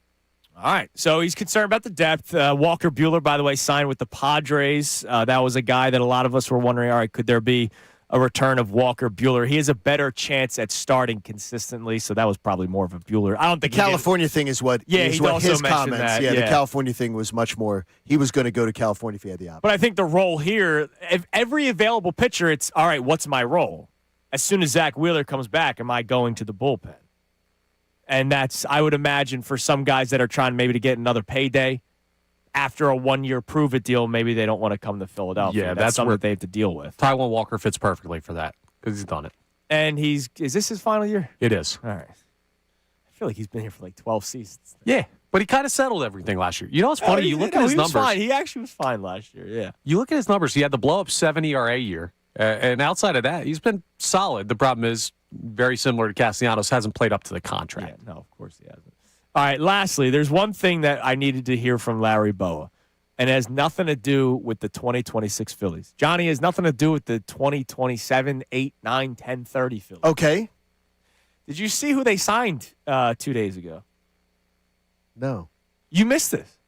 Oh, no, I saw it. All right. They signed an 11-year-old to a $1.8 million deal. This to me is as creepy as David Basabe, Venezuelan shortstop. Get your jerseys now. 11 years old. Here's Larry Boa talking about the Phillies paying $1.8 million for an 11-year-old. I heard that today, and I almost fell off my chair. I just can't believe that. I mean, come on. 11 years old, and we're giving out $1.1 million. I mean, this is getting ridiculous. Come on. What if he quits growing at 12? So, I don't know. Maybe, hopefully, we catch lightning in a bottle. In another 10 years, he's dealing at Citizens Bank Ballpark. I don't know. I'd never heard anything like that before. I remember playing in Little League with like the best players at 11 years old, and then they sucked at 14. Now, this is a little bit different. If MLB scouts are scouting you, it's a little bit different than your local Little League. So the best kid in Little League at 11 sucked at 14? Yeah, because he stopped growing, or he couldn't hit a curveball, or he was just the bigger kid at 11 years old. Really? Stuff changes quickly. That's Mullica Hill Little League. A little bit different than scouts going to Venezuela and looking for players. But 11 years old, good for him and his family, man. $1.8 million. Congratulations. Wasabe. I bet you the kid isn't seeing it. That's my guess. Well, I hope they put it in the bank. Yeah, I'm sure they are. Wasabe. I'm sure they're putting it away for him and not touching it. I don't think the 11-year-old's getting $1 million cash right now. No, I don't think I bet you that money will be spent. I don't like it. It's creepy as me. It's almost as creepy as spent. Maybe they buy a nicer house. It's almost as creepy as he's not buying it. It's almost as creepy as Castellanos' family selling used clothing. Yeah, that was weird. That was a weird story. That was creepy. All right, including Liam's stuff. Coming up next, today's headlines with Connor Thomas, and I have a story. Would you do it?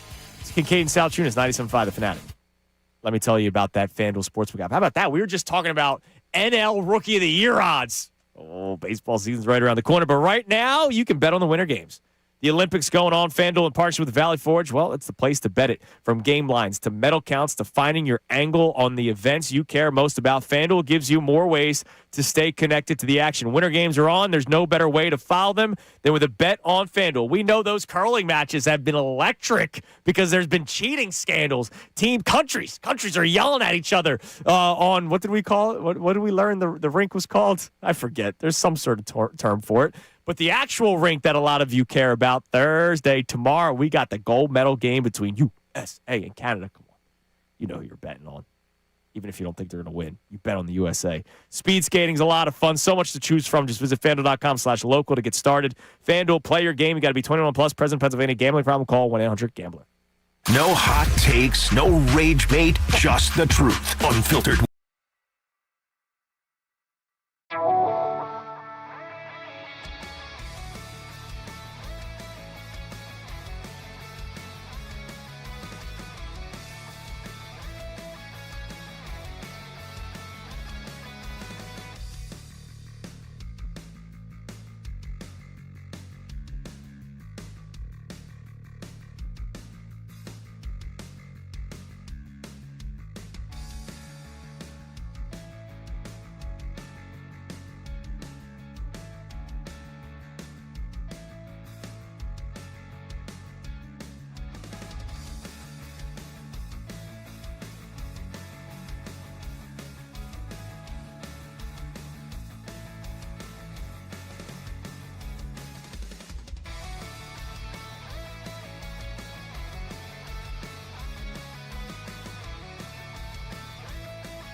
Washington College guy to produce. Charity comes in many forms. Kincade Salciunas is back from the break. I wonder what they're going to get into. All right, real quick real estate question. Johnny being the man that knows investments, Connor being the man that lives in the city of Philadelphia.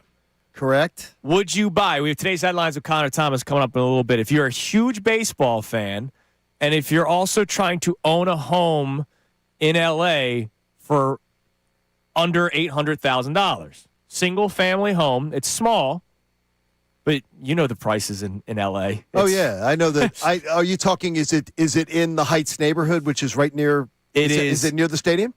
Stone's throw from the stadium. You can see it from your house. Okay, I know the neighborhood well.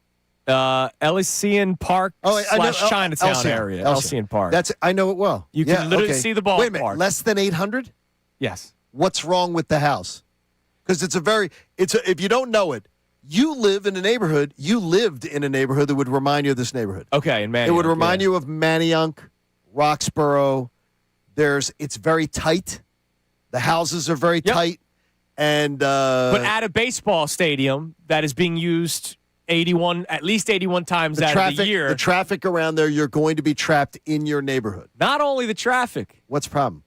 No driveway or garage. Oh, wait a minute. Okay. So I watched the video of them doing the tour of inside. It's beautiful. It's very modern. They have a backyard, much like a Manayunk backyard, where it's just concrete. No, that's not bad at all. It's pretty spacious. But there's under $800,000? Yes, it's $750,000. I would imagine the houses on that block, if they have a driveway, are probably 1.2, right. 1.3. No, exactly. They're going for the other houses on the neighborhood. Probably in the neighborhood are going for much more. But you have no parking. Like, you have to find a parking spot, which if you're working and it's a game day and you're coming back from work. No. Nobody's parking there and walking to Dodger Stadium, I wouldn't think.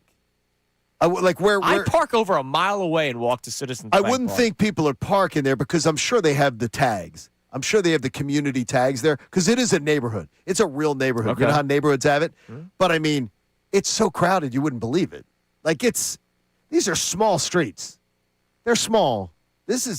I couldn't imagine not having a driveway or not having parking. The house sounds like it'd be great. That's a great real estate area. There is no mention of there being permit parking on the street. Oh, wow, you're screwed then. There's no way you So want would you do it, Connor? No. If I could work from home, but currently having to drive to work, no. And you can't get out. Here's the thing is, you cannot get out. On game day, yeah, you're not moving. Where that neighborhood, where it is, it buttresses the two ways in. You're trapped. You're not getting out. But you can walk to Dodger Stadium, get a Dodger dog, and watch the Dodgers, watch Shohei, watch Freddie Freeman. No. Watch all those guys. No. All right, it's time now for today's headlines with Connor Thomas. Today's headlines with the Connor Thomas. It's brought to us by Lundy Law. For over 70 years, Lundy Law has been fighting for injured people. If you need them, remember the name Lundy Law, your injury lawyers. Visit LundyLaw.com. That's LundyLaw.com. I found my new favorite college basketball coach, and Andrew, I think he's going to be yours as well. So I did this story when I was doing the double back with Unfiltered. They do Give Me More at 4. We do today's headlines. And I brought up something that Mick Cronin, the head coach of UCLA's men's basketball team, said about the types of players that he was interested in getting for UCLA. Yeah, it's life in the Big Ten, buddy. Like, I told Yogi, all these agents are in town. I'm dead serious, though. Find me the biggest, nastiest vodka-drinking Eastern European you can. That's what I tell Yogi. He's meeting with all these agents. Just find some guy that used to, wrestle bears in Lithuania or something. Damn right, man. Little Lithuania Damn right. shout out. By the way, that was Arvydas Sabonis. If you've heard the story, watch Rasheed Wallace talk about Arvydas Sabonis. It's an awesome story. Sabonis pounds the bottle of vodka just they're at a club, right? And they're all having a good time. And Arvydas is just sitting there in the corner smiling, just drinking his vodka. That's what they do. Damn right, man. But Mick Cronin was back in the news yesterday. That one was a little bit of an older clip. Take a listen to this exchange during the game that happened. Long cross-court pass. We'll get a free run for Cooper. He gets fouled hard from behind by Jamerson, and Cooper gets right in Jamerson's face because of the hard foul. Jamerson stood his ground. Now remember, Jamerson, a student here at Michigan State. Mick Cronin says, I want you out. Mick Cronin's now ejecting his own players for hard fouls on other teams. UCLA, hard foul against Michigan State on the road, and Mick Cronin says, get out of here. Didn't even wait for the officials to do it. I saw I love this guy. I didn't Well, the guy's isn't he a transfer in from the old school? It's one of his old teammates. He shoved, is it? Right? It's one of his old teammates he shoved, I believe. I don't know if the guy was on the team before, but I know the guy at UCLA had played for Michigan State. I don't know if the player. Yeah, I think there's a personal beef between the two of them. He's got to throw him out. I watched the foul. Okay. I've seen far worse on the break, the foul from behind, the hard foul to not let the guy get the easy bucket. Then they got in each other's faces, so maybe that's why he stepped in. Or it could have been like, hey, this kid has beef with Michigan State, and you tell him before the game, don't you dare do anything. Maybe. And He tells him, grow up. But the foul, there was a foul. But he told him not to do it. I guarantee he told him not to do it. I'll say there was a brawl in college basketball 2 or 3 days ago where the guy literally, I'm not going to say put the guy's life in danger, but the way he fouled him, you're going, wow, that was an aggressive foul. To me, the one yesterday, I saw it. But the refs didn't eject him. The coach did. The coach did. I Take it in your own hands. I appreciate the coach taking and saying, look, we're not going to deal with this clown show. Not having it. Speaking of not dealing with clown shows, First Take had some interesting conversation going on the NBA yesterday, and they were talking about the San Antonio Spurs, how easy it must be to play alongside Wemby. All you got to do is shoot. And then Stephen A. took a ricochet shot at one Ben Simmons. He got a little grief from his co-host, and here is Stephen A.'s defense. On this show, as long as First Take is in existence, Ben Simmons will catch straight. I ain't apologizing for it to a damn soul. There is no bigger thief in the history of the NBA than that man. You talk about a dude that would not shoot the damn basketball. That is the biggest thief. If Ben Simmons runs near a basketball arena, he should be arrested. That's how bad it was. I stand by Stephen A. Smith continuing to dog Ben Simmons. I stand by. Yes. Strongly agree. Ben Simmons is a thief. And there's a lot of things about Ben Simmons that I don't like from a personal level. The hiding behind the mental illness thing to try to get his cash was the worst. That will forever. That was the worst. Honestly, dude, that's something that is inexcusable. It was the worst. It was the worst. Can never be forgiven. Nope. Can never be forgiven. They found a clause in the contract that if you say, "Oh, it's my mental health," you don't get fined anymore. Yep. That was the worst. That's the worst part about. And I don't respect Rich Paul. I don't his respect resume. Rich Paul for it. I know he's trying to do his client right, but Yeah. even Rich Paul doing it is gross. Yep. But there might be one deeper thing there that we have not talked about, which is what we'll wrap up with. We just had another incident here in Philadelphia with a messy exit, and the guys resided at the same place. Remember the whole Nick Castellanos bought Ben Simmons' house thing? We haven't mentioned it on the show. It's gone hot on social media. Do we need to? What do we need to do? Burn that house down? Well, I remember Nick's mom did the sage. She walked through the house. Apparently, the sage didn't work. No, the sage didn't work on Nick.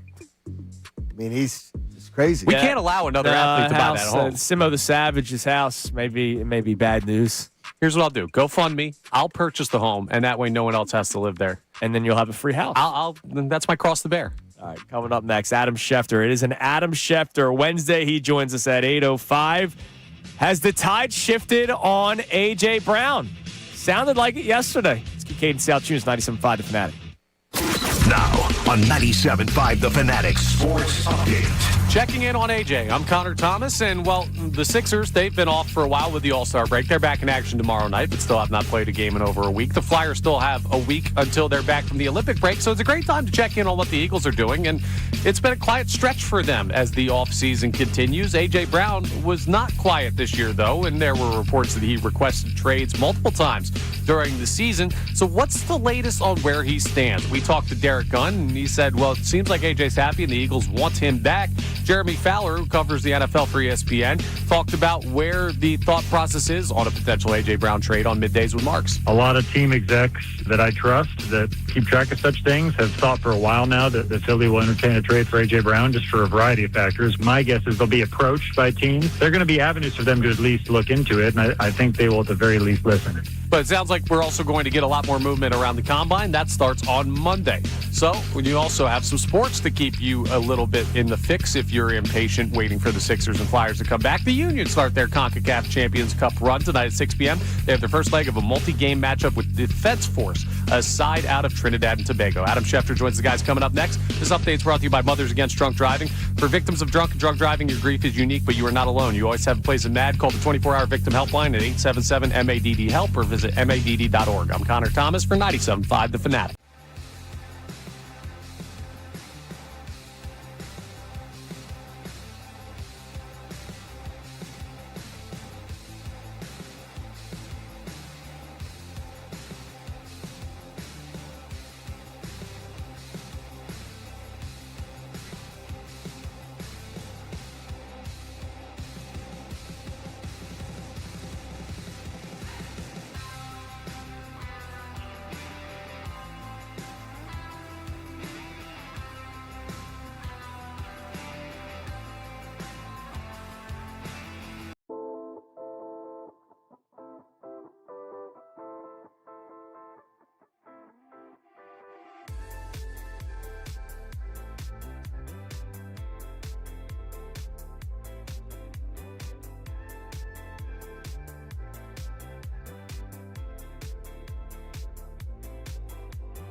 But they're really not that bad, at least most of the time. Now let's listen to more Kincade and Salciunas before I change my mind. It is 8 a.m. Thank you, Ricky Bowe, here on Kincade and Salciunas 97.5 The Fanatic. We have a pair of Sixers tickets to give away for tomorrow's game against the Hawks. We'll do a little Know the Schefter. Adam Schefter joins us coming up at 8:05, so listen to the interview in its entirety. And at the beginning of the 8:30 segment, we will ask a question based off of it. Sixers-Hawks tomorrow night, Xfinity Mobile Arena. Get single-game tickets today at Sixers.com. When Connor first walked in this morning, he said to you and I, Johnny, man, I need a game. I need games to be back. It's sort of strange at night. Last night, we were playing Candyland because that was a Valentine's Day gift for young Coop. Great game. And Okay. it's been electric. Some electric nights. Look out for the molasses swamp. Oh, dude. yeah, dude. That's right out of the gate. That's the first one you get to. I'm playing Candyland for the 600th time. And I'm like, man, I would die for a background. Like, I'll still pay attention to my kid.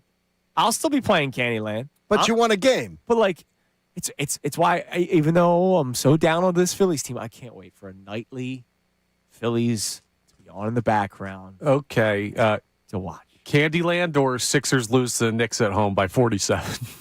Well, both could happen. I could watch the Sixers lose to the Knicks by 47 while playing Candyland. That's true. And I might be more entertained by the Sixers losing by 47 than Candyland for the 600th time, Connor. Anyways, Sixers tickets for tomorrow's game against the Hawks. We will do a Know the Schefter coming up at 8:05. And so far, the majority of our talking points today has been what seems to have been a shift in the tide of A.J. Brown yesterday. Now, Shefty has joined us every week.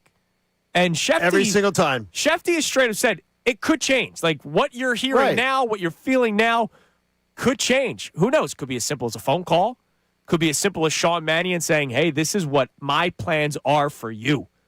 And A.J. Brown may go, I like those plans. I want to stay here. I'm very happy. Right. He could. He could absolutely do that. And the question's just going to be how many teams. By the way, now, too, reading some of the other stuff, too, reading some Denver stuff. Denver expected to make that phone call, too. So we're talking about the blue bloods of the AFC.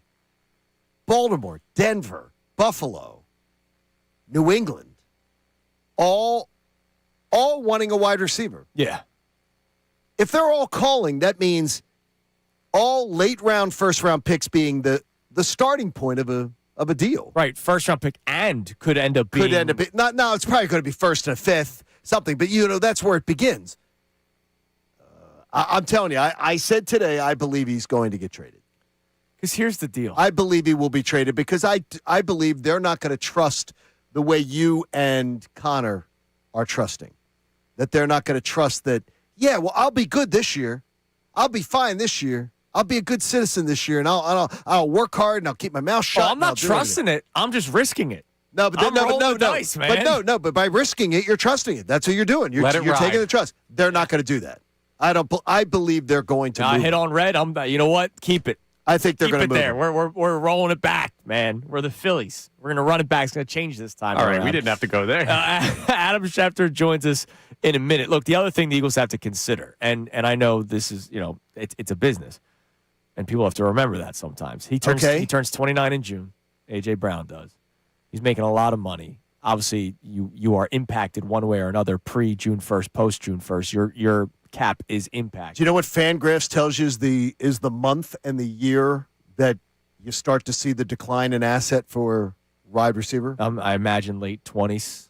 27 years, 10 months. They know that, right? Like, they have to think about what's next. If they trade A.J. Brown, there could also be the roster/business side of things where they're going, all right, we already have Devontae Smith who's entering his prime.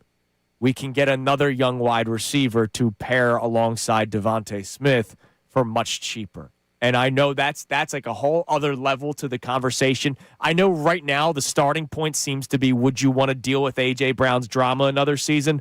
But there's also the levels of roster construction, cap, money.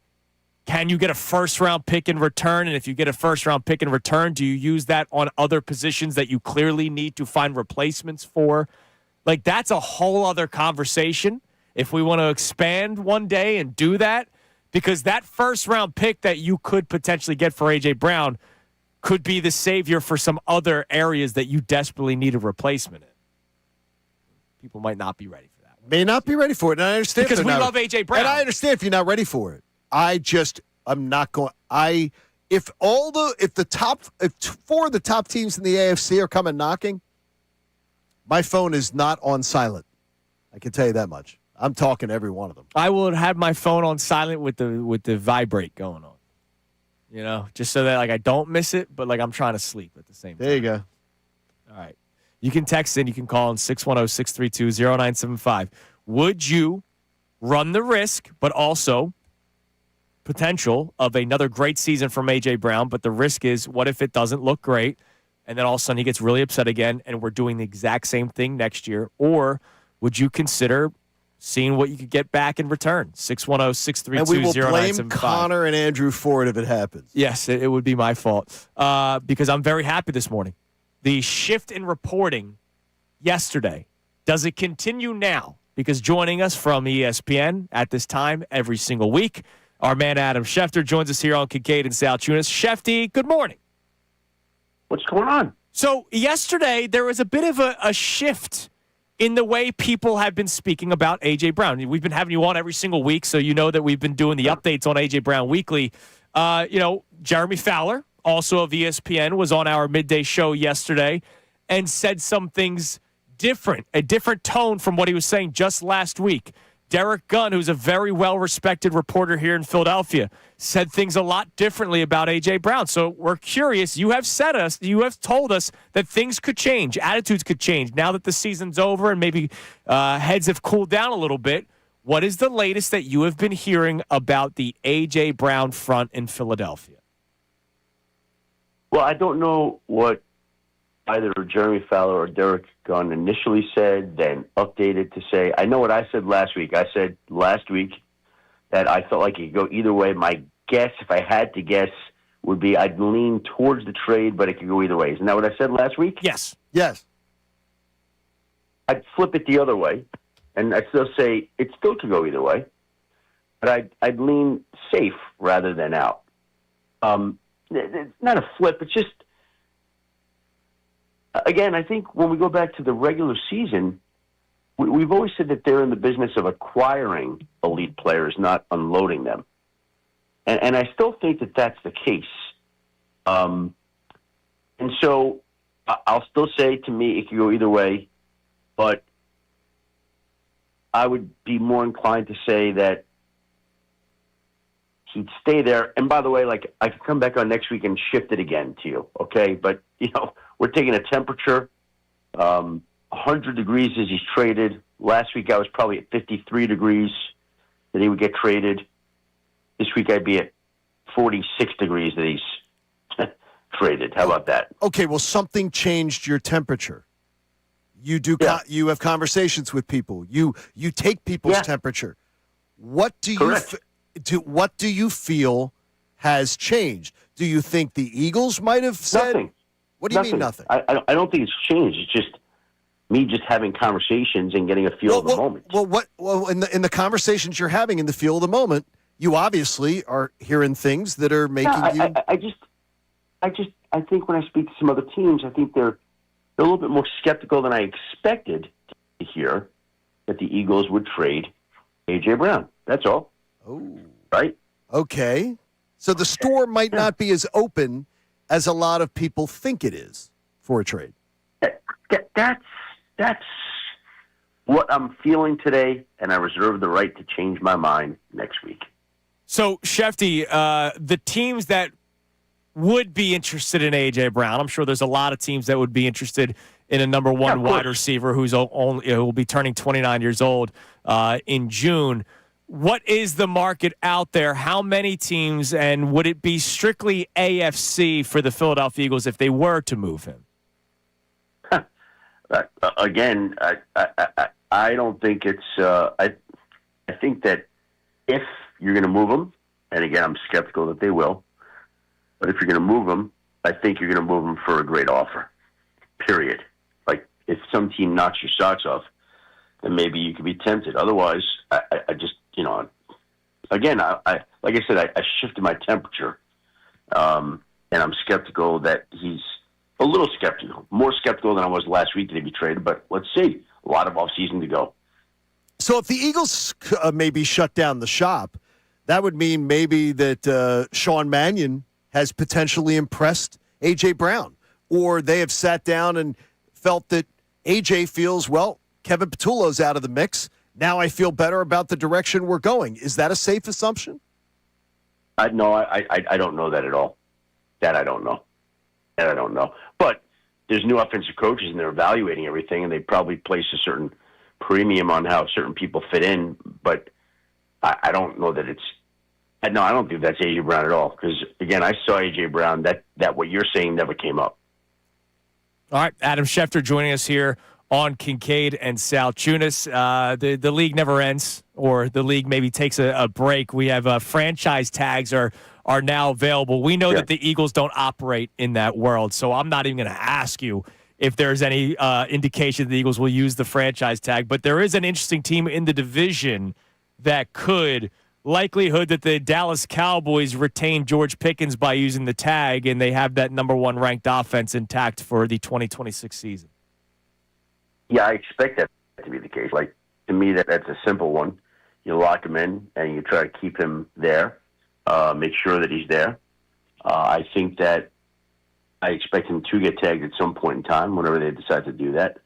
And the question will be whether or not the two sides can figure out a long-term deal or not. Are you shocked that the teams in their own division haven't seemed to learn the lessons from Howie Roseman about how to lock down their own talent and get deals done early? Because it seems like Dallas constantly finds themselves in the mix of having to franchise tag players or get into issues with their biggest assets that they can't seem to keep locked down. Well, Jerry does business his way, and it's hard to argue with the success that Jerry Jones has had in the business world.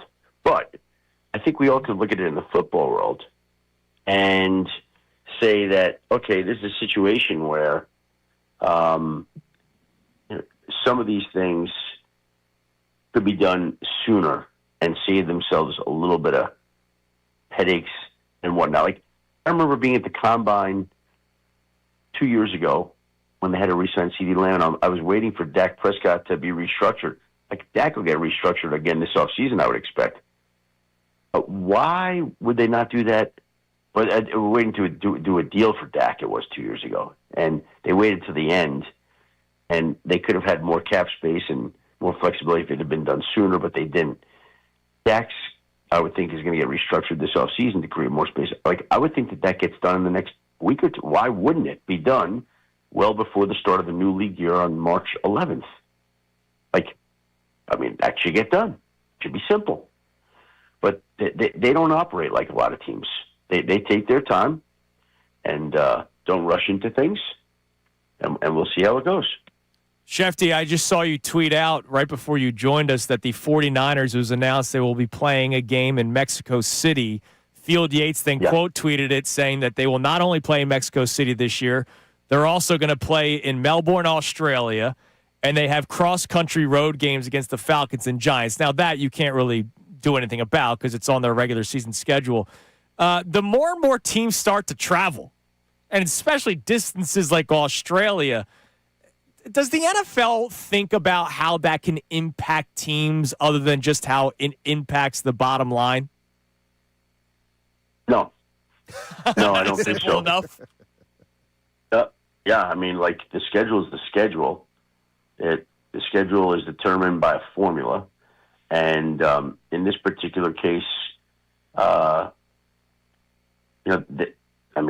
Melbourne, Australia will be, I guess they're talking about that Wednesday, Thursday, Friday of the first week of the season. I've even heard that potentially be the opening game, not Seattle, because of Australia. So, again, I think you take allowances into some of these travel situations, like if it's the 49ers going to Melbourne, you're not going to send them to Melbourne in the middle of November.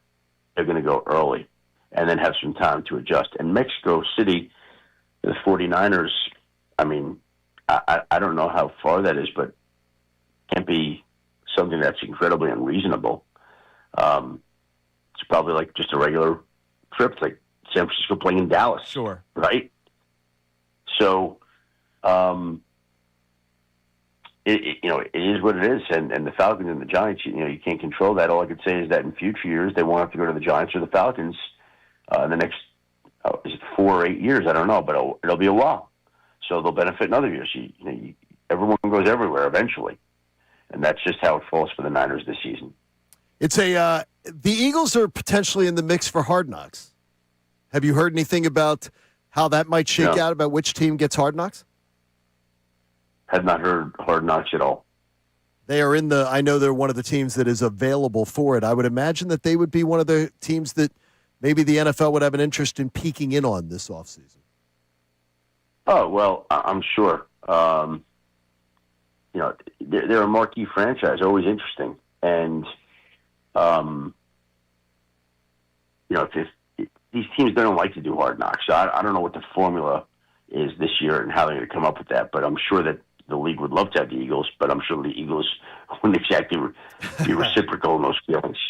All right, last thing, Shefty. It is silly season, so we will ask you the future of Max Crosby with the Las Vegas Raiders, what the price tag would be if he were to be traded. And, of course, I'll ask, will the Eagles be in on the Max Crosby sweepstakes? Well, I was told that the Raiders don't want to trade him, that if they even contemplated it would take a Micah Parsons type package. That's what I was told. Do I think they're getting 2 1s and a player? No. Do I think that they're going to want to trade him? No. Do I think he'll be traded again, like A.J. Brown? It'll change by the week. Certainly possible. I think if you're the Raiders, you can go to Max Crosby now and say, hey, we just hired this great young coach in Clint Kubiak. We're going to have the number 1 overall pick in Fernando Mendoza. We got $90 million in cap space. You're a Raider. Don't you want to be here? Like that doesn't seem like a hard sell to me. Doesn't seem like a hard sell to me. Now, he may say, okay, no, I want to move. Okay, well, then, you get a great enough package. But any deal involving Max Crosby, I would think, for the Raiders to make that would absolutely involve a first-round pick at the minimum. All right, Adam, listen, man, we appreciate the time as always. There will be more, and we'll get your temperature check next week on A.J. Brown. There's always more. Always more. You're the man, Schefter. We appreciate the time as always. There's Adam Schefter joining us here on Kincade and Salciunas. So I guess my sniffing around and listening to Fowler and D. Gunn wasn't far off. Strange tenor this morning from him. Strange tone. Well, he probably said, these guys. Again. Strange tone from Adam this morning. You didn't sense it? No. Seemed very quiet. Seemed almost like a whisperer today. Seemed very... his energy was off this morning. Maybe he was at the library. I don't know. Maybe he was getting his ashes. I don't know. Maybe he's getting his ashes. I don't know. Maybe it's the calm before the storm because his life, in literally less than a month, his life's going to be crazy with the start of the new league year and legal tampering and all that kind of stuff. I don't know. Just his energy was off this morning. Didn't seem like normal Adam this morning.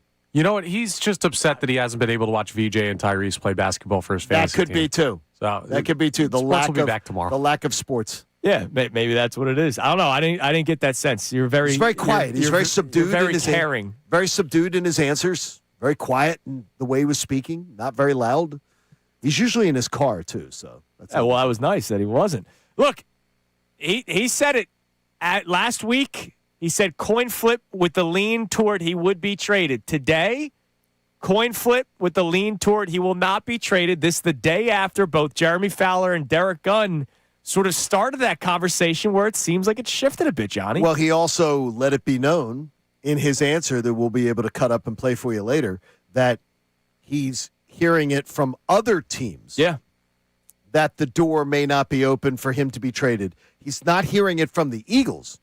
He's hearing it from other teams that they're not hearing that the trade market is that there. And I trust that more than if I had heard it from the Eagles. Because you think the Eagles could be deceiving people. Exactly. I don't trust Howie Roseman to tell me what he's going to do, but I trust other teams to tell me what Howie Roseman's telling them. Yeah. Could be. That's a good point, Connor. All right, so let's get more reaction to it. Our question today, after the shift in the tide yesterday with D. Gunn and Jeremy Fowler talking about A.J. Brown, are you, with open arms, bringing back A.J. Brown with the high potential of a great season, but also the potential of more drama, which was all season last year? Or are you checking that trade market? 610-632-0975. With arms wide open, baby. Come here, AJ. I need you. All right, Creed. I need you on this team. Coming up next, Bryce Harper also. He keeps saying he won't be motivated, John, by what Dave Dombrowski said back in October. He likes talking a lot. He said something in a podcast that dropped yesterday that would tell you that he will use it as motivation. It's Kincade and Salciunas, 97.5 The Fanatic. I'm motivated to drink a beer with you.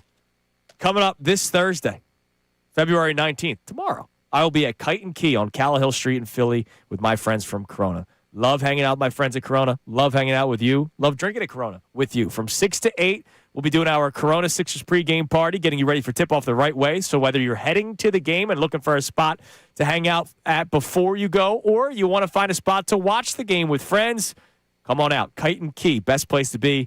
Connor was just there last weekend. He had a good time. Johnny the K said his daughter Liv was there recently. She likes it. So I can't wait to see it for the first time myself. Tomorrow they'll have awesome $5.50 Corona extra bottle specials. Also $30 Corona buckets. So grab a cold one and enjoy the atmosphere. Plus one lucky fan will walk away with a pair of tickets to an upcoming Sixers home game. And that could be you. Don't forget to start the next segment. We do the Know the Schefter for your chance to win a pair of Sixers Sixers tickets for tomorrow's game that we will be watching when the Sixers take on Atlanta. Don't miss it. Thursday night, February 19th, 6 to 8, Kite and Key, Philadelphia. The Fanatic Sixers pregame party with Corona. I'll see you there. Got to be 21 plus. Please drink responsibly.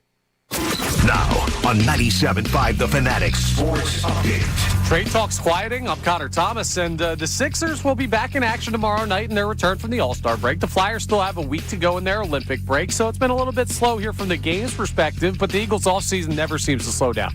It's been quiet recently, though, especially on the A.J. Brown trade front, and we got some interesting news on that yesterday. You just heard Adam Schefter talking about how he's flipped on the expectation of A.J. Brown trading. Well, Derek Gunn had some stuff to say about that yesterday with us as well. As we sit here right now, the Eagles have no intentions of trading A.J. Brown. They love A.J. Brown. A.J. has openly professed that he wants to be here, and the Eagles want him here. But next week starts the Combine, and a lot of whispers are made at the Combine. Jeremy Fowler of ESPN also talked about the A.J. Brown trade market and saying there's not really any crazy updates there. So it sounds like we're going to get more information when the Combine starts on Monday.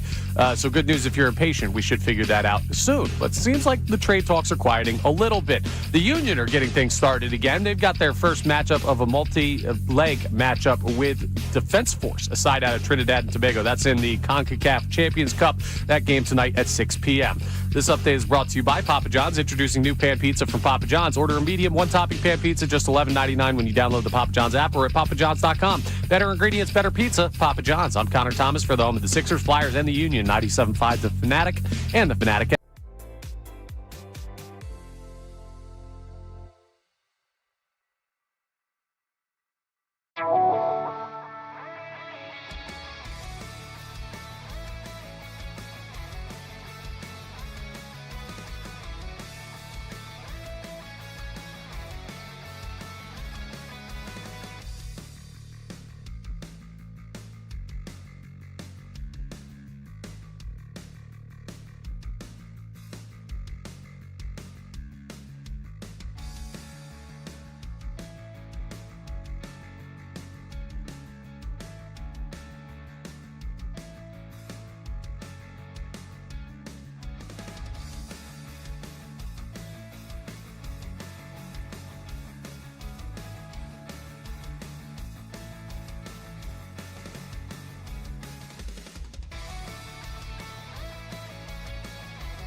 talk doesn't stop with these guys. Make sure you tune in Middays with Marks. You guessed it with me, John Marks. That's coming up at 10 o'clock. Let's get back to more of Kincade and Salciunas right here on 97.5 The Fanatic.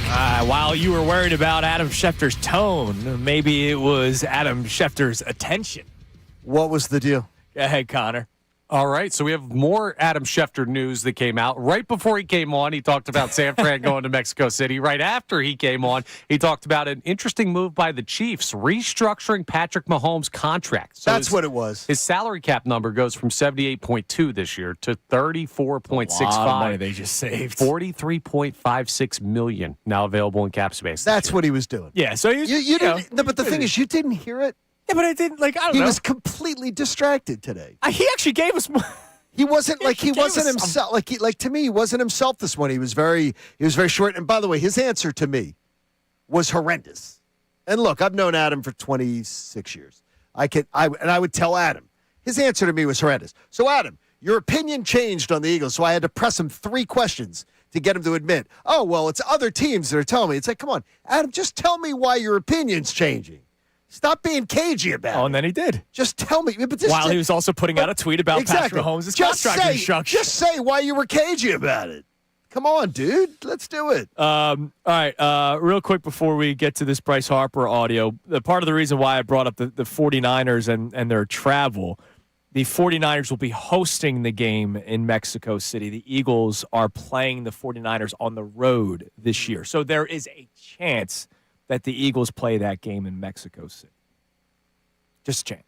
God, I hope not. Because they haven't announced. Have you? Neither one of you have either one of you ever been? No. Nope. You do not want to make the trip. Just telling you right now, you don't want to make the trip. I've had friends that have gone that loved it. It's not a great spot. It's not a trip like when you're talking about going overseas to go to one of these overseas games. Mexico City would not be the place where I'd be like, yeah, this is the place you want to, this will be the destination place that you'd want to go. Other places in Mexico, yes. Mexico City, no, would not be the choice. They will be playing at Estadio Banorte. Let's hope it's not. Now, the big trouble with Mexico City is the elevation. Remember the baseball game? But it's both teams dealing with it. Yeah. So it's good. Remember the baseball game that was in Mexico City, and it was almost like a 20 to. They scored like 30 runs in the game. You guys remember that? Yeah, it was wild. But they also played it in the small little tiny. It was a tiny setup. The park, wasn't it? Yeah, but the elevation, there was something to it. And then the next day, everybody in the world was betting the over, and it didn't hit. So here it is. I have it. Padres Giants in April of 2023. The Padres won 16-11. So there was 27 runs scored. And so everybody in the world was like, you got to bet the over because look at this, the elevation. The next day was a 6-4 ball game. And everybody got duped. All right, Bryce Harper was on a podcast, the Bussin' with the Boys. Right. It's Will Compton and Taylor Lewan. Which is actually very interesting. If you're not a big podcast, I'm not, but I know those two guys. They're two entertaining guys. I know they struck a deal with ESPN, so they've been doing Get Up stuff there, with them.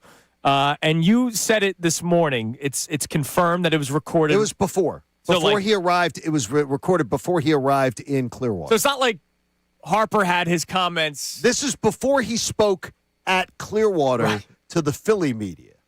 So, but boy, he's got a lot to say. So Bryce Harper. I don't even know what the question was to begin with, but the word elite came up, and this was Bryce Harper sort of having some fun with that. He's correct. It's elite. Wow. Get a zipper. I don't know about elite things because I'm not elite anymore, so. Hey! He brings it up. Yeah.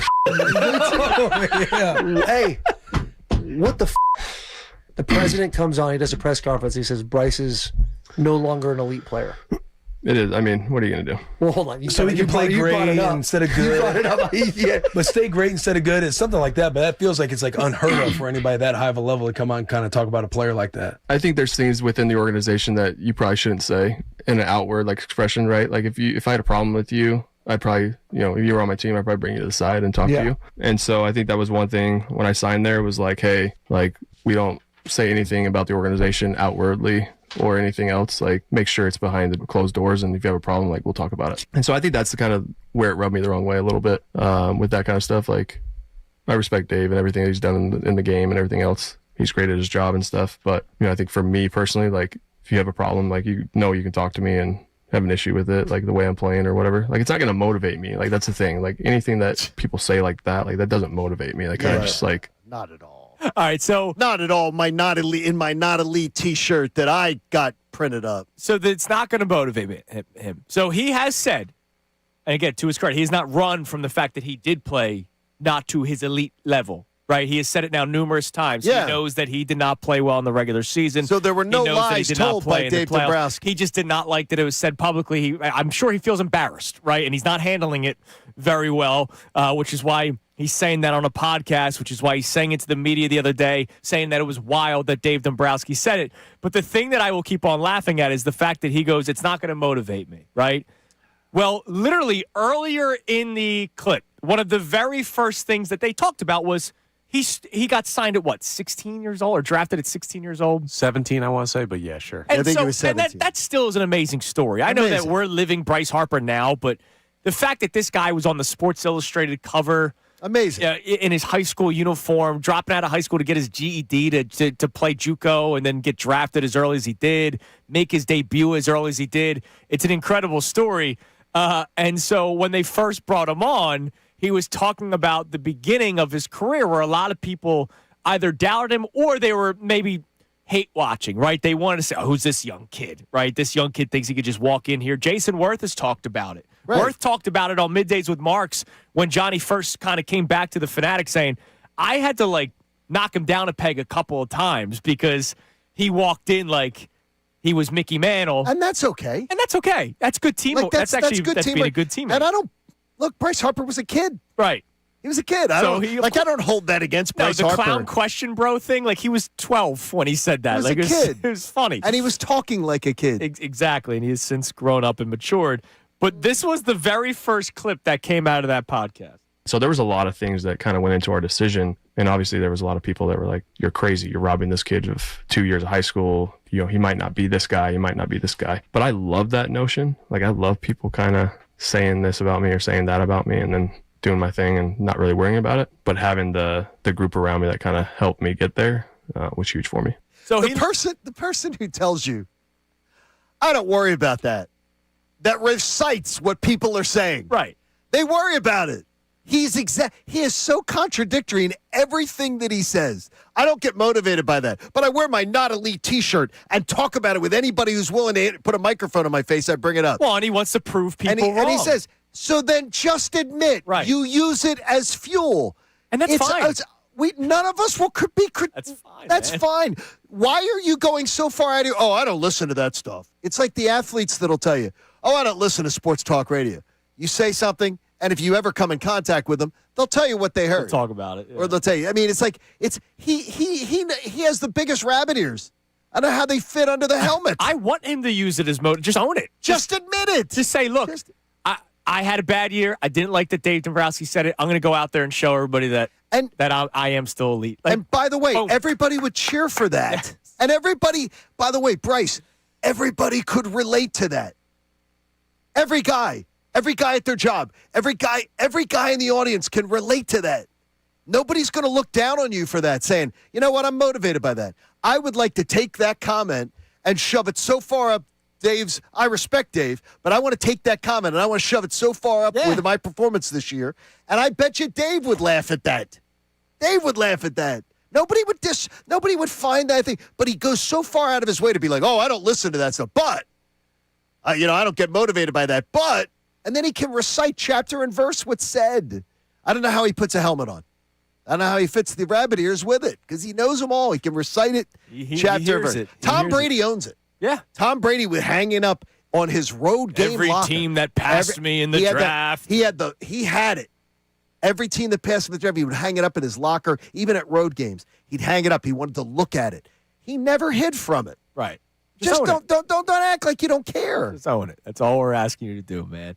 All right, Connor, what do we got on the text line? There is more from Bryce Harper that we'll play in the next segment because he was asked about the salary cap. And, man, was there a potential wild story going on in the world of baseball yesterday. But what do we got on the text line about the A.J. Brown discussion? Have people reacted to Adam Schefter now shifting his feelings toward the future of A.J. Brown? Yeah, so Dale checks in, says, would love to keep A.J., but if an offer presented itself that makes the Eagles better, don't let the door hit you where the good Lord split you. Either way, go Birds. Yeah, like, what's a good move? If you get a first-round pick for A.J. Brown, like, that's I don't think we would freak out, even if you want him back. Like, I want him back. If they got a first and a fourth. I would not freak out at all. You're going, wow, that's a great return. And, man, do they need to replace some key players or have the eventual replacements of some key players, and you could get another good wide receiver that's much younger. So, like, I wouldn't say it's the end of the world if it happened. Do you think 2025 A.J. Brown looked like 2022, 2023 A.J. Brown? No, he did not. I don't think he did either. So I absolutely, if I could get a first and a fourth, I'm doing the deal. That's what you got for Sam Bradford. I am doing that. Right? Was it a 1 and a 4? I think it was a 1 and a something. 1 and a something. I'd do that deal in a second. 1 and a 4, I'm doing it. Shout out Minnesota. Yeah, always helping us out. Because of Teddy Bridgewater and his leg almost But wasn't that off. August? Yeah, right? it was during, wasn't it like training camp? They had a. I told you I have a buddy who works in the NFL who worked at the time for them. Yeah. And was one of the first people to come upon Teddy after the injury. He says to this day, sometimes in his sleep it'll come what he witnessed. It was the most horrid thing he ever saw. They credit the team staff for literally. He could have lost his leg. What happened? Do we know what happened? A multiple compound fracture. He could have lost his leg. Yeah, he was just jogging through a play and almost the walkthrough. And think about that. And then you almost lose your leg. I mean, it was so horrifying to look at that. And he played for the Tampa Bay Buccaneers last year. Multiple staff members vomited. That was almost a decade ago. What, like seeing it. Multiple staff members who weren't used to dealing with that kind of stuff vomited. Right, because they were like, "Oh my gosh, that's emergency room type stuff." Oh boy, it was a first and a fourth, by the way. That's amazing. Look at that. Oh, by the way, Sammy Sleeves. All right, first and a fourth. You still are not doing it. No, I want A.J. Brown because I'm looking for another A.J. Brown with that first round pick. Yeah, and I'm looking for a 21-year-old A.J. Brown. Yeah, I hear you. The tide is shifting. And you draft A.J. Browns a lot of times in the 50s, in the 40s. Yeah, I'm not, because it changes the window a little bit for me. It's not a full punt on this season, but you're building for the future. For a team right now that's still very much in a championship window. Okay, can I ask you this? Is that younger? Now we're just going to go under. Here it is. You're saying it changes the window for you. 1, 2, 3. I'm just doing some math here. 4, 5, 6, 7. AJ is 19th. Was 19th in yardage this year. Mm-hmm. By my just casual math, of the 18 receivers who had better years than him in yardage, I believe 17 are younger. Right. But how many were rookies? Well, I don't know, but this offense, I don't know what you can. But it's like he's one of the oldest guys in the top 20. No, I'm not saying he's young. So that tells you. I'm just saying don't expect him to be. That tells you don't expect him to be in the top 20 for a long time. He's one of the oldest guys in the top 20.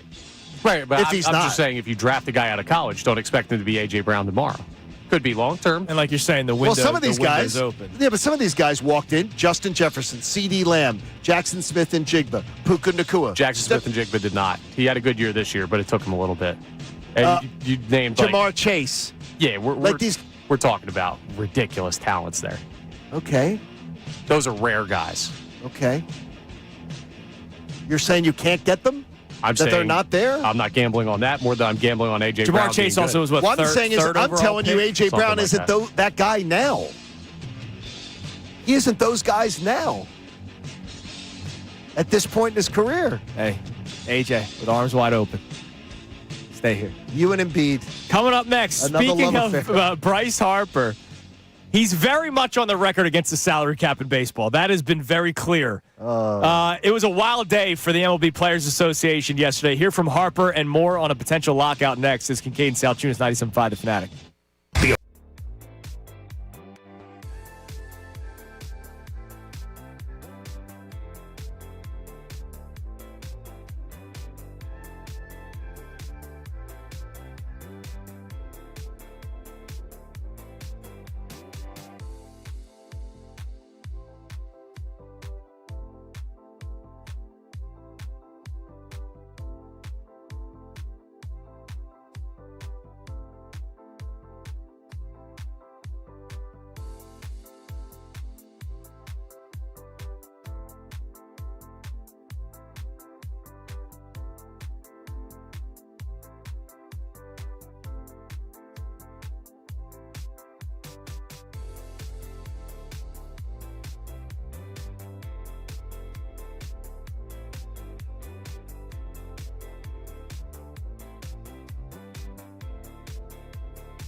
9:48 here on Kincade Salciunas 97.5, The Fanatic. All right, we are going to play you something else from Bryce Harper, talking about the state of Major League Baseball. But I got to bring something up. I told you, there's a couple of random things that I need to get into today.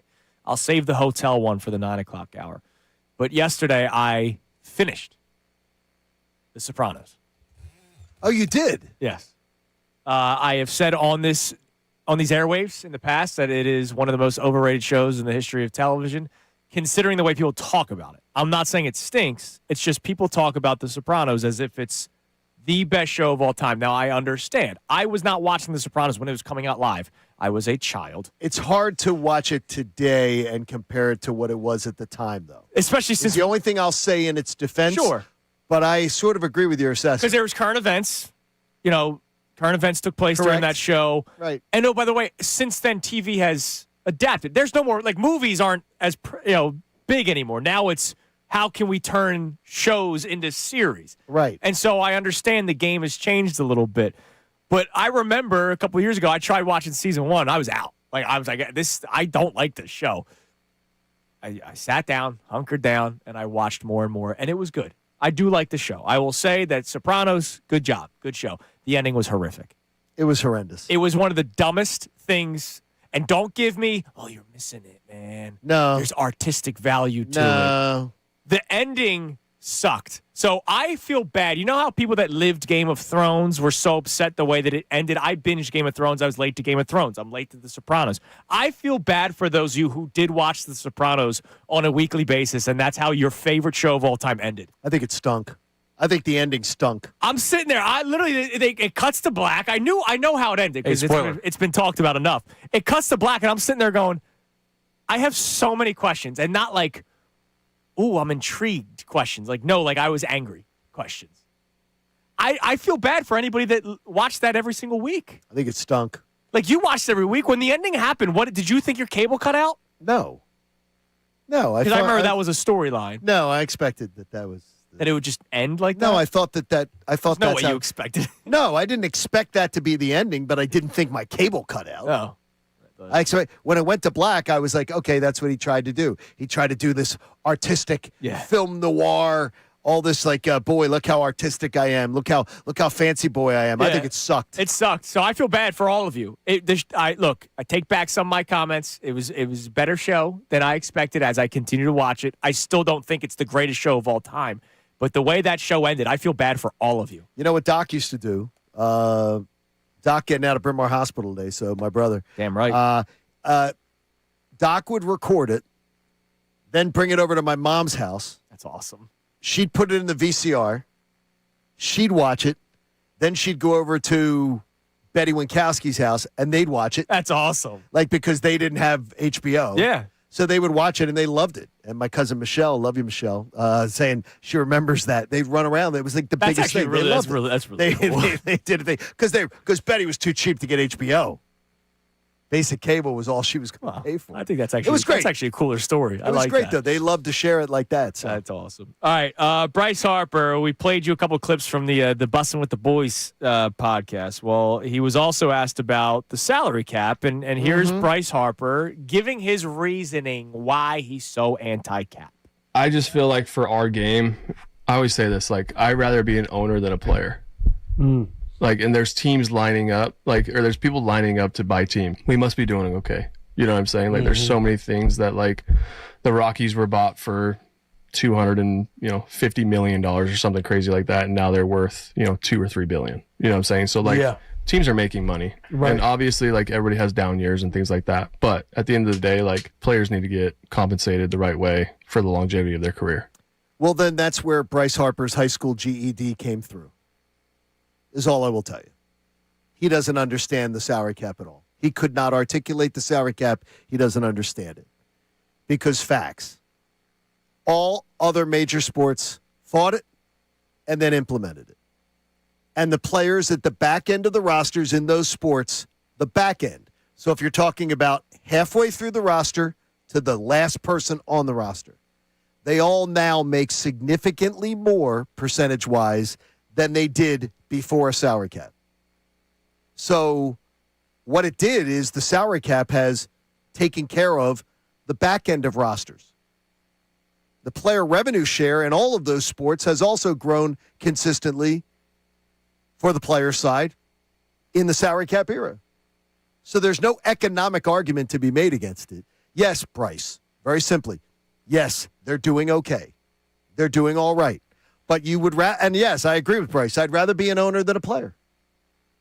I'd rather own the Bellagio than be somebody going into work at the Bellagio. Yes, that's very simplistic, Bryce. Thank you for the analysis. But there is no argument to be made. Yeah, I want to see our players get paid. Then if you want to see players get paid, Bryce, you would want a salary cap. Because the NHL players make more today. The NBA players make more today. The Major League Baseball players will make more. Football players make more.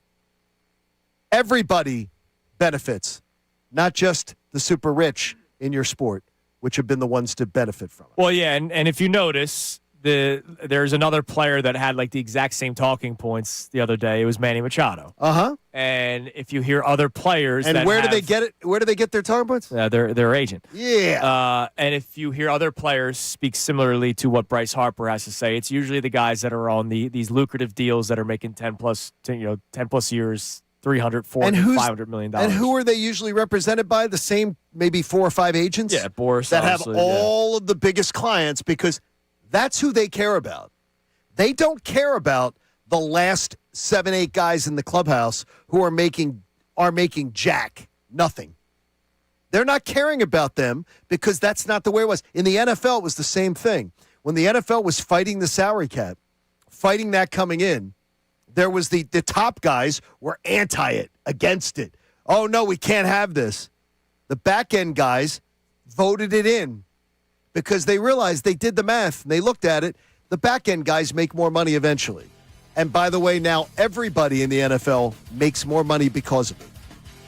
Bryce Harper is not the person who should be the spokesperson for understanding the salary cap. Well, he may also be fed talking. No, it is. Well, that's what it is. That's why he shouldn't speak on it because there's no depth in the pool. So coming up next, we will continue the A.J. Brown discussion. We'll play you what Adam Schefter had to say after we've played a couple of clips from Jeremy Fowler and Derek Gunn about how the tide seems to have been shifting about A.J. Brown and his future with the Eagles. But more on the salary cap. All I can say is regardless of what gets decided, Johnny, this potential lockout cannot bleed into the start of the season.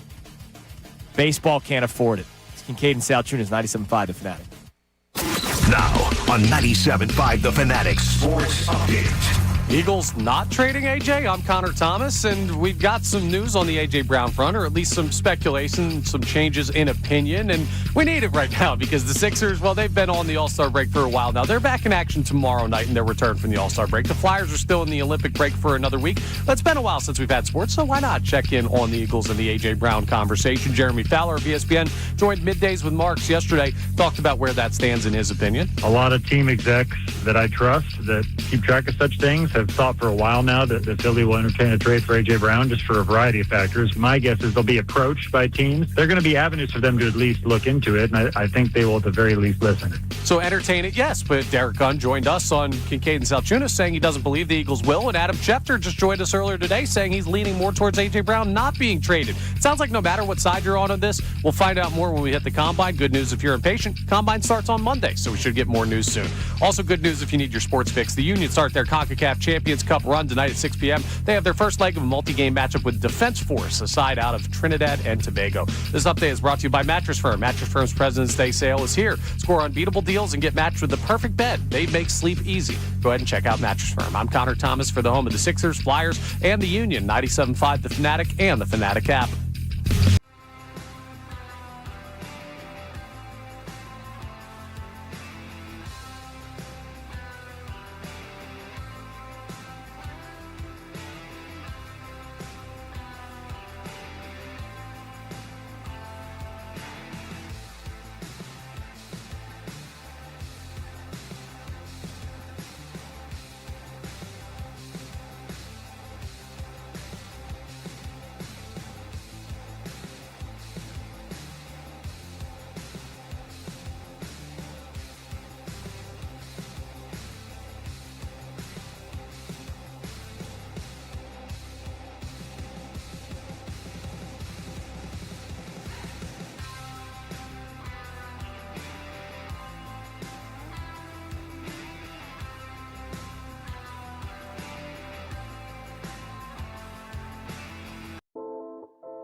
day. Don't worry, we will. But first, let's hear what they got into earlier today on Kincade and Salciunas. It seemed like it was heading in one direction. For it a seemed while. like divorce. Even though there are people that don't believe it and never wanted to believe it and would say this isn't happening. And look. And Derek, by the way, Derek did not say.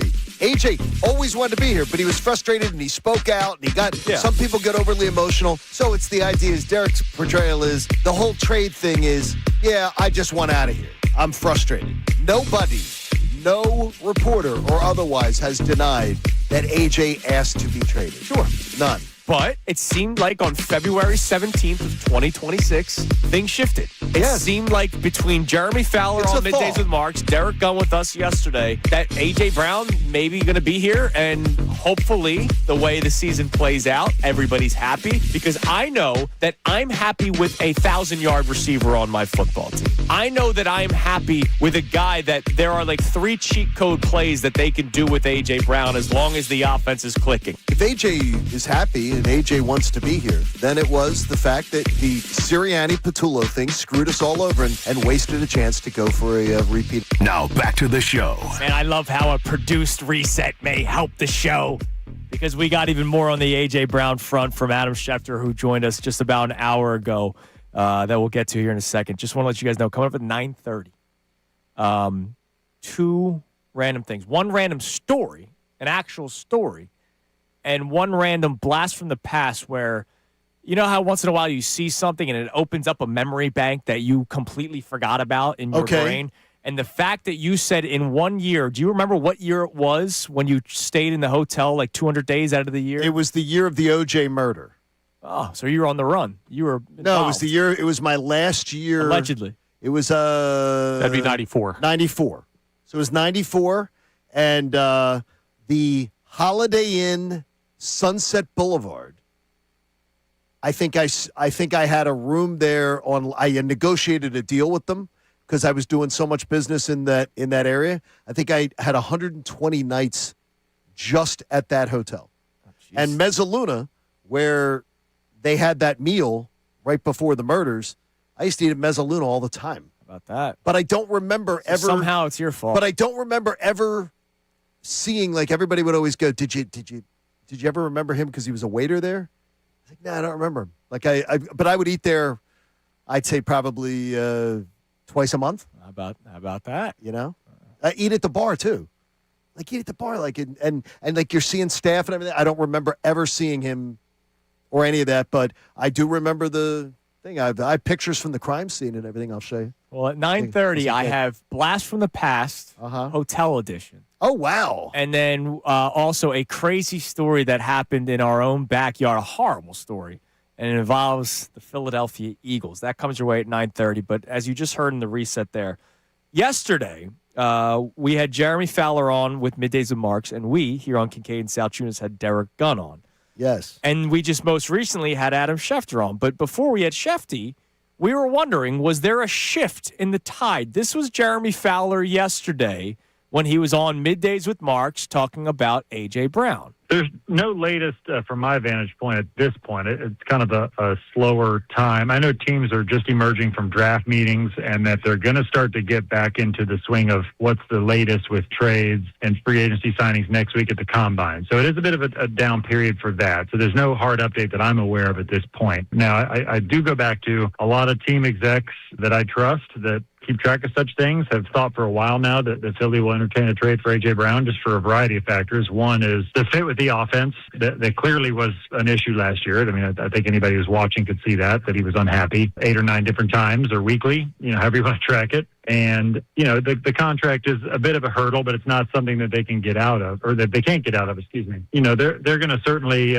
my guess is they'll be approached by teams. There are a lot of teams that need help there and will be interested in A.J. Brown, considering his age and his production. There are going to be avenues for them to at least look into it, and I think they will at the very least listen. So that was yesterday, all right, that they will listen. They'll at least listen, yes. 5 days prior, so 6 days ago from today, but 5 days ago from yesterday when Jeremy was on the air with Johnny Marks, this was what he said on Get Up. Well, some people I've talked to around the league, some executives of other teams, do expect that the Eagles will at least entertain a trade for A.J. Brown, who was unhappy on numerous fronts. Name the counts where he looked like he was miserable out there. Body language wasn't good, so something has to give. That's sort of the feeling right now. He continued by saying they can build around Devontae Smith and some other pieces, including Saquon Barkley. They could add a wide receiver. He would create a haul for the Eagles if they do go that route. Nothing has happened as of yet, but there are a lot of changes coming with the Eagles. That's a lot different than what he said yesterday. A lot different. Okay? And that was after we had Derek Gunn on the show, who said that A.J. Brown never wanted to go anywhere. I believe he never really wanted to get out of town. He wears his emotions on his sleeves. He was frustrated, not with just him not getting the ball more, but with the offense being as inconsistent as it was. Now, some people handle their emotions, as we all know in life, differently than others. Some people speak their minds quicker than others. Some people let their frustrations boil over quicker than others. And in several instances, that was the case with A.J. But A.J. has always wanted to be here. He just wanted the offense to be similar to what it was in 2024 in terms of production. And let's face it, it wasn't. But the weird thing is, as inconsistent as that offense was, this team still won 11 games, and they won the division. You know, they had one of the top records in the NFC. Now, it didn't end the way we had all hoped it would, a much deeper run into the playoffs, but they still, with all the distractions and all the up and downs they went through, they still were division champs again. So the talent is there. They just have to find a way to get that consistency back like they had in 2024. So it sounds a lot different, right? Lot different. This was yesterday. And just an hour ago, it's how we started our interview with Adam Schefter. Hey, Shefty, what's the latest you've been hearing? Do you have the part where he talks about last week's answer?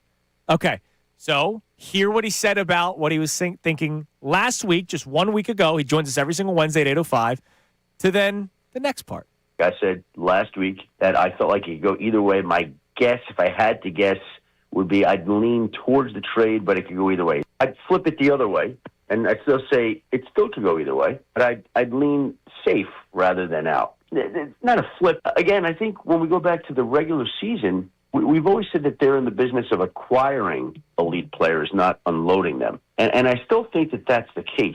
And so I'll still say, to me, it could go either way, but I would be more inclined to say that he'd stay there. And by the way, like, I could come back on next week and shift it again to you, okay? But, you know, we're taking a temperature, 100 degrees as he's traded. Last week I was probably at 53 degrees that he would get traded. This week I'd be at 46 degrees that he's traded. How about that?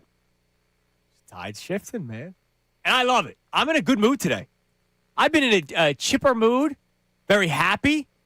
I haven't yelled at Connor at all because you haven't said anything about the Phillies. You haven't yelled at him at all? Yes. I mean, today's been a high-spirited day for me. Well, you want more of this? We need AJ back just for this, Andrew. Dude, I want him back. I've never wanted to trade him, and I've been very upset. I was upset with him last year. We talked about it every single day. And that is the risk of not trading him, right? One of the risks is, what if the offense doesn't go the way he wants it to go this year? He doesn't remember, AJ wasn't happy at 4-0 with Devontae Smith and Dallas Goedert getting a lot of love. Yeah, I'm running that risk of it happening again. So they could be 4-0. Devontae and others may be getting to eat. And he could be pissed off, and he could start disrupting things again. What's the easier gamble to take if you think they can win a Super Bowl this next year? The temperament of one player, or trying to find that one player and, in the meantime, creating the opportunity by making a trade that gives you the opportunity to? It feels like there's so many more steps and hoops you'd have to jump through to recreate A.J. Brown in the aggregate if you traded him versus just hoping he's better.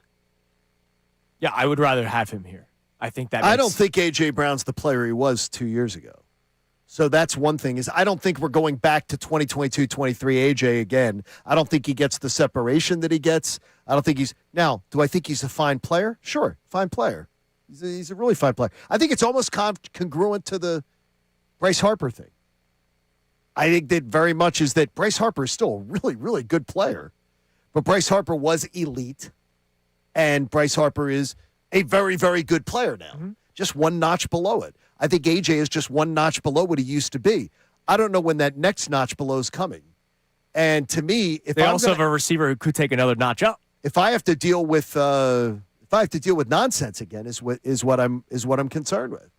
And I'm not, and I don't I put a different value on workplace professionalism, and I don't want to put it for you guys, but I'm saying it obviously is something that bothers me much more than it bothers you guys. Yes.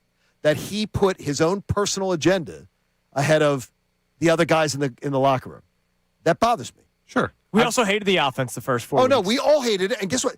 I guarantee you, and as I told you, a member of the team said to me, "You don't think Devontae was just as frustrated?" Right. And my response was, I probably guess he was. But did Devontae go to his Instagram? Did Devontae cause things that caused the discord? Maybe AJ felt the need to as the elder statesman in the room, Johnny. But he didn't. This guy You've didn't. spoken up in certain meetings more than me. But what do? When I follow up, I do what I'm asked to do. And I won't get this, but I will absolutely speak up. Here's the thing. I also know people in this industry that have been told to do things and they do the opposite on purpose. Yeah. They do. And it's not like it's killed them. I've played a lot of sports in my life. I've been part of a bunch of different types of teams with different type of vibes. In case people don't know, Connor was a spectacular goalie in South Philly street hockey this past summer. I was not good on that one. That's not what I'm talking about. Oh, I thought you were talking about your most recent success. Okay. No. Even just looking at the different types of college teams we had put together and stuff like that. I've been on teams that have won a lot with good players that were asses. I have very rarely, if ever, been on teams that have won a lot with bad players that were very nice. Yeah, but Devontae Smith's not a bad player. He's a very good player and also nice. You can have both. Yeah, I'm just saying. Sometimes you're going to have to take the risk with a better player that there are questions about that. What do you think Devontae Smith's ceiling is?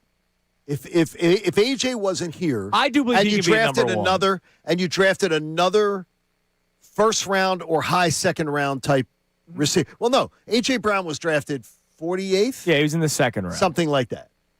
Okay, so you draft another a guy coming out of college who has the same sort of makeup, everything AJ Brownish. What is it? What is Devontae's ceiling in your mind? I still think he can be wide receiver. I think he'd be number I think one. so. Yeah. No. I agree with Connor. That's the same number I was going with. I'm thinking 1250. Yeah, he's been a 1,000-yard receiver as the secondary I'm thinking option. 1250, 1300. Like if I'm playing range game on Price is Right, I'm going 1250. But let's get into the weeds with this. There are physical limitations to Devontae Smith. I agree with you. He is not a guy that's going to go out there, in my mind, and be able to take on his workload and half of A.J. Brown's workload. Yeah, but he plays differently, right? Like you're not running the slant routes the way you would with A.J. Brown with Devontae Smith. I'm just talking about touches in general. The guy you're going to draft is going to be the physical specimen who's going to run those kind of patterns. Right, but Devontae Smith's targets, if A.J. Brown is traded, are going to go up. That's more time with the football in his hands, and I would say, conservatively, 99.9% of the time that dude gets tackled, he looks like he's getting thrown out of an exploding building. Yeah, I know. So not as bad as the Britton Covey punt return days. No. Those were nuts. My issue is not Devontae's ability. My issue is his longevity as a number one wide receiver. It's a legitimate concern. By the way, it's been a concern since he got drafted. Right? Like when he was in college, that was a concern that there might be a team that gets a guy that's going to get hurt, and yet he keeps getting back up. Yeah, he it ain't does. about how hard you hit. What do we got on the text line, Connor? It's 610-632-0975. All right, Rock. We got a bunch of people checking in on this A.J. Brown conversation. Big Leo says, I don't want A.J. to leave. We got to try one more year with this new coaching staff to see if we can get back. Hurts needs every top skills position player he can have to win. Plus, if I was Lane or Landon Dickerson and watch the top wide receiver leave with new coordinators coming in, I don't know if I would want to kill myself for another year just for trial and error. I don't think Lane Johnson's going to make his decision on A.J. Brown. No, I don't think Landon Dickerson's going to make his decision on it. I don't think it matters to them one bit. Yeah, and I think they would be like, I'm not going to say it. I don't think. I think Lane Johnson is the consummate professional. I can't imagine Lane was very thrilled with those type of behaviors. Remember when he called the offense predictable and then he never spoke again the rest of the season? It's obvious Jason Kelsey wasn't thrilled with in his comments. Yeah, Jason Kelsey wasn't thrilled with his behavior. And I would tell you that Jason Kelsey's opinions on professionalism of athletes and everything, very, very close to Lane Johnson's. I could say that with very utmost confidence. So I would imagine Lane Johnson's not that pissed. It would be a little pissed that players conduct themselves like that. I just like it when Jason Kelsey says it. It's hallelujah. And then when we say it, it's Ed, shut up. Can you look at Kelsey and see why though? Shut up, you radio media hot take guy. It's like, oh, that guy just said it. Like it took him 2 months later to say it. That guy said it. It's gospel. Yeah, and when you win a Super Bowl playing center for the Eagles, exactly. You understand why, though, right? Excuse me. I've won numerous Super Bowls with the Eagles on my Madden. You understand why? I do. I totally get it. Why? I totally get it. Why? You want people to wear the Andrew Salciunas number 62 I just find jersey. it funny. I would like Jason Kelsey to get some of the same responses on social media the way we do when we say the exact same stuff. All right. I digress. Baseball can't afford a lockout, Johnny. They can't. For the first time in how long did we see an uptick in viewership? How about this? A 3-year trend. Well, it's really a 2-year trend. So it's like going to be, this would be the 3rd year of it. Since the rule changes, baseball's had momentum. The average age of viewership of their postseason is going down dramatically. It went down like 3 years the first year, the average viewer. This year it went down like another 4. By the way, that's a lot. That's a lot. That's a lot. I mean, yeah. It's drawing people in. The length of games, which people used to go, oh, is that really a big issue? It was a huge issue to people. For younger people whose attention spans aren't that great, that's it's working. Huge.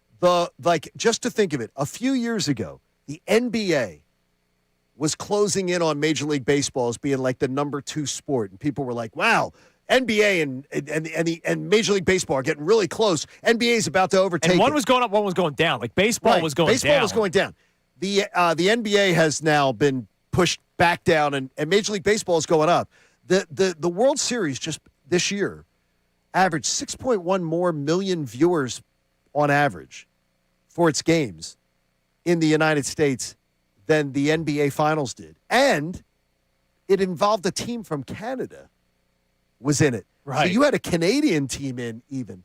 Baseball is on the uprise. Baseball's popularity is growing. Baseball is getting big. Attendance has been doing great in baseball. So it's awesome. This is a lot of fun. This is a lot of fun to see. But baseball, this is heading, you're saying baseball can't afford a lockout? It's coming, dude. Yeah, but like it's coming. I the mean like a lockout that coming. bleeds into the season. Well, it's coming. That's happening. That's like me saying I can't afford my rent. My landlord's going to show up on the 1st. I'm telling you this, February 18th next year, there's not a Philly sports trips in Clearwater. It's not happening. All right, but are we talking March, April? Oh, yeah, I don't think there's baseball. See, I don't think there's baseball. I don't think there's baseball in 2027. And that's going to all year? If that happens, then baseball is literally, I don't even say shooting themselves in the foot or the leg like Plaxico Burress. I want to say like they took a grenade to their foot. You may see a 50 or 60 game season like you did during COVID. If they played before June, I'd be shocked. And that's I would agree with you, Connor. That's horrible. You can't build momentum just for it to end like that. Like I think about what's going on in the WNBA right now. I understand that the players of the WNBA want to be compensated more. I totally understand why they want to. But could you imagine if that league that finally got a taste of more people checking them out? All right? Because you can't deny it. Whatever you say about the product, you can't deny the facts that more people are now watching or paying attention. Could you imagine a lockout in that sport? That would crush them. Baseball is finally going back on the rise. And if they lock out, hold out, and don't play a season or only play 60 games, that's killer. I'm telling you for right a now. league that you just got back into good graces. All right. Well, let me ask you I'm telling you right this. now, it's happening. How killer would it be if someone came to you and said, hey, you're going to lose billions and billions of dollars on this decision?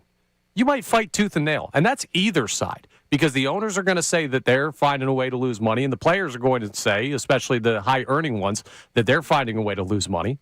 And I get it. They're still making money even when baseball was down. Like 5-6 years ago when numbers were down, money was still going up. I get it. The TV deals are great, and it is going to be – the local TV deals, though, are sort of sucking right now. The local TV deals are a bit of a problem because some of these local regional networks are falling apart, but the national deals are working. Was it Bally's? Bally's, like they're done, right? Yeah, they're done. And they fell apart. Like, I'm happy doing this show every day for the people. I love it. But if there are billions on the line for how we decide and we had to take like 3 months off to figure that out. Wow. Listen, man. Wow. I said billions with a B. You do the same, don't you lie. No, I'd be here for you. Every single day, Philadelphia, I would be here for you. You would call me a scab, probably, but I would be here for you. It's a Labor very complicated. negotiations. It's a very complicated situation. We'll be here But every day But anyway. they can't afford it. Like this league that is finally starting to get back to relevancy.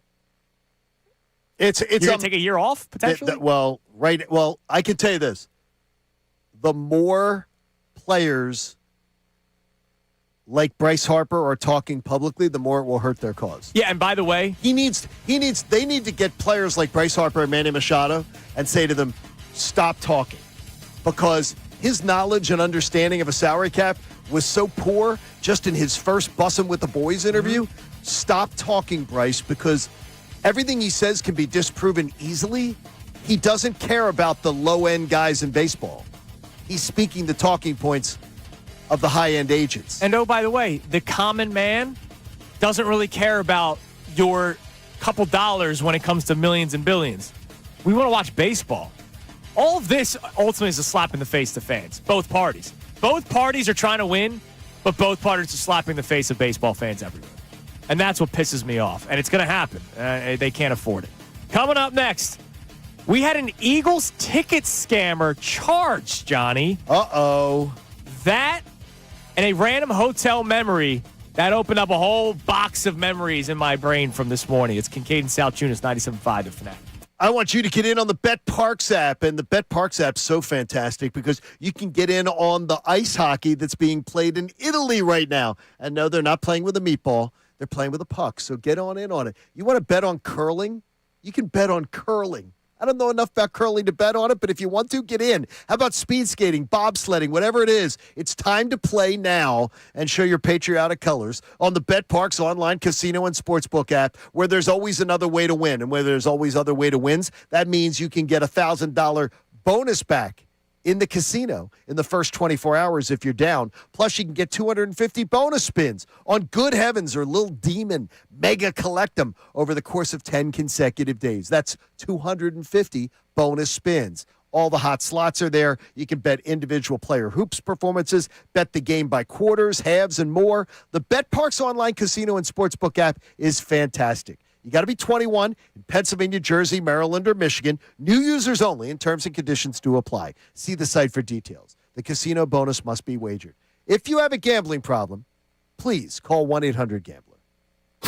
Now on 97.5 The Fanatic Sports Update. An A.J. Brown update. I'm Connor Thomas, and, well, we've got the Sixers back in action tomorrow night as they return from the All-Star break, but they've been off for a while. The Flyers are still in the Olympic break for another week. So in the meantime, we've got time to get an update on what's going on with the Philadelphia Eagles offseason. It's been a quiet stretch recently for them news-wise, but the A.J. Brown trade specter is always looming. So we talked to Derek Gunn yesterday and got his thoughts on what's going on with that, and he had some very interesting things to say on the future of A.J. Brown. As we sit here right now, the Eagles have no intentions of trading A.J. Brown. They love A.J. Brown. A.J. has openly professed that he wants to be here, and the Eagles want him here. But next week starts the Combine, and a lot of whispers are made at the Combine. So Derek Gunn said no intentions. Jeremy Fowler of ESPN joined Middays with Marks yesterday and said, well, no update, but he's not sure. And Adam Schefter today had a bit of a change of heart from last week when he joined us, saying, I lean more that he won't be traded. So wherever you stand, it sounds like the Combine's going to give us more information. That starts on Monday. The Union can give you your sports fix tonight. They've got their first game of the CONCACAF Champions Cup tonight at 6 p.m. First leg of a multi-game matchup with Defense Force, a side out of Trinidad and Tobago. This update is brought to you by the Borgata Hotel, Casino, and Spa. A hotel might have a bar, a resort, a spa, but if you want it all and more, it's Borgata. Visit theborgata.com to learn more. Must be 21 and up. Gambling problem? Call 1-800-GAMBLER. I'm Connor Thomas for the home of the Sixers, Flyers, and the Union. 97.5 The Fanatic and the Fanatic app.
The final hour of Kincade and Salciunas is presented to you by The Bagster. It's a dumpster in a bag. You can get yours today at Home Depot and Lowe's. You need details? Go to Bagster.com. It is 9:30 here on Kincade and Salciunas, 97.5 The Fanatic. Coming up around like 9:36, 9:37, we're going to air our best 4 to 5 minutes of Adam Schefter from earlier today. He had a lot to say about A.J. Brown. We also got into the Max Crosby conversation. He sort of compared what the haul for Max Crosby would be to another trade that happened recently in the NFL. So you'll get that coming in a little bit. Now, nobody's perfect. I'm close to it, but not perfect. My bad. We were going to do Know the Schefter earlier, and then I completely forgot to ask the question. So what we'll do is, from the best 4 minutes, then you ask the question. So much shorter version of Schefter, so much less work for you to try to win the pair of tickets for the Sixers-Hawks game tomorrow night at the Xfinity Mobile Arena. Get your tickets at Sixers.com. I saw a response on Twitter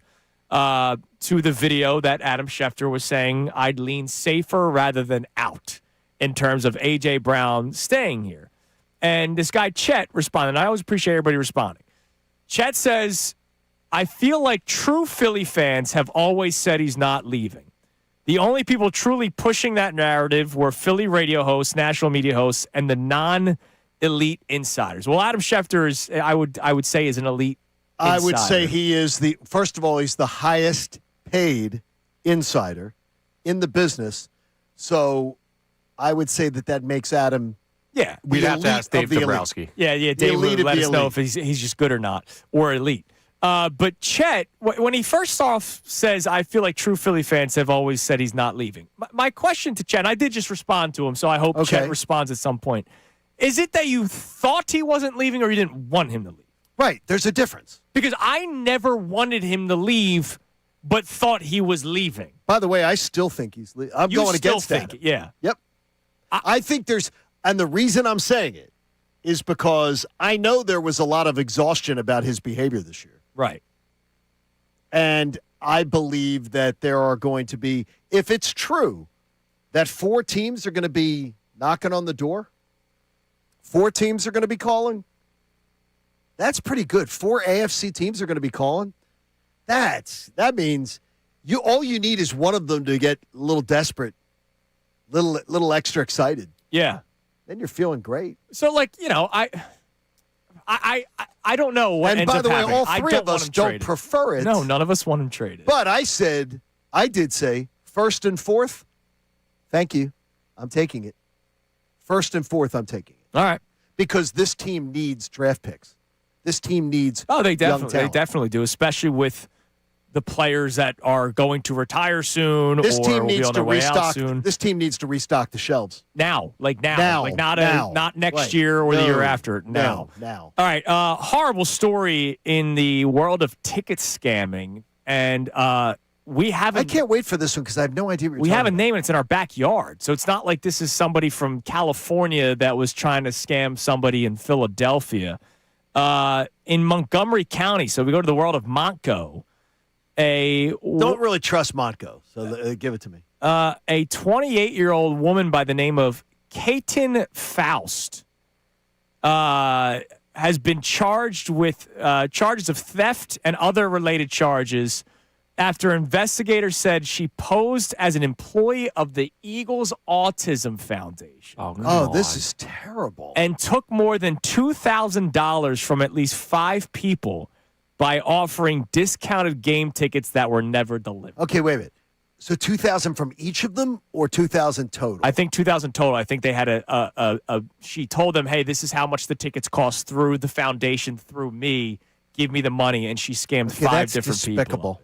That's despicable. In one case. Especially with what Eagles Autism does, which is I know, and that's one of the really good, they do really, really good work. Jeffrey Lurie and that effort, they do amazing work. Dude, if he won, I don't know how that works. Like, he's got all the money in the world, but could he sue? Like, you're using our company? They could, yeah. and I know he takes that to heart. Like, he doesn't just do it as a tax That's write-off. That's like, a terrible thing for someone to do. You're a despicable. Yeah, you're terrible. A woman from Worcester Township spent $750 through Apple Pay for the Eagles-Cowboys game. After payment, she received emails from a woman claiming to also work at the foundation, saying the tickets would be released through a portal. Investigators said they later tracked that email address back to Faust. What a horrible thing. And she did it to 4 other people. You're a terrible. But they got you're her, a terrible human being. Yes, they got her, and they could track you. I love that they're going to track you down. You're one of these despicable people. They're going to track you down. Her then boyfriend. Boyfriend ratted her out. Her then boyfriend also told detectives that Faust told him she worked with the foundation that Kylie Kelsey and Jeffrey Lurie's partner for. Wow. God, that's terrible. You're a horrible human being. All right, real quick. A memory bank has been opened up in my brain from a tweet that I saw this morning from this Twitter account, Complex. They just do a lot of pop culture stuff. Right. They found a thread from Reddit Gaming. And man, did it open up a whole memory bank. And I wonder if you remember it, Connor. Dylan doesn't, and Dylan's our age. Ray has no idea, and Ray's younger. Back in the 90s and early 2000s, do you remember that hotel rooms across the United States used to have the built-in Nintendo 64 controller? No. I remember it. You remember I traveled so often. I remember it. It wasn't all hotels. Not all of them, but it was they would across have the country. They had them. It was attached to the TV. Right. It wasn't your typical N64 controller because there was like a menu button. You had to hit it, and then you had to put in your credit card information.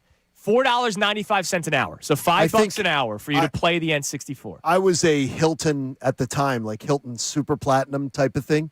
And I believe they had that, and Holiday Inn had it. I know Holiday Inn had it. That's dope, though. Dude, it's like I opened up this bank because I remember once asking my dad, hey, can I do this? And he was like, no, I'm not paying $5 for you to play a video game that when we get home from vacation, you can play. Just hit the mini bar, son. Yeah, exactly. Really, Dad? Yeah, he wouldn't let me.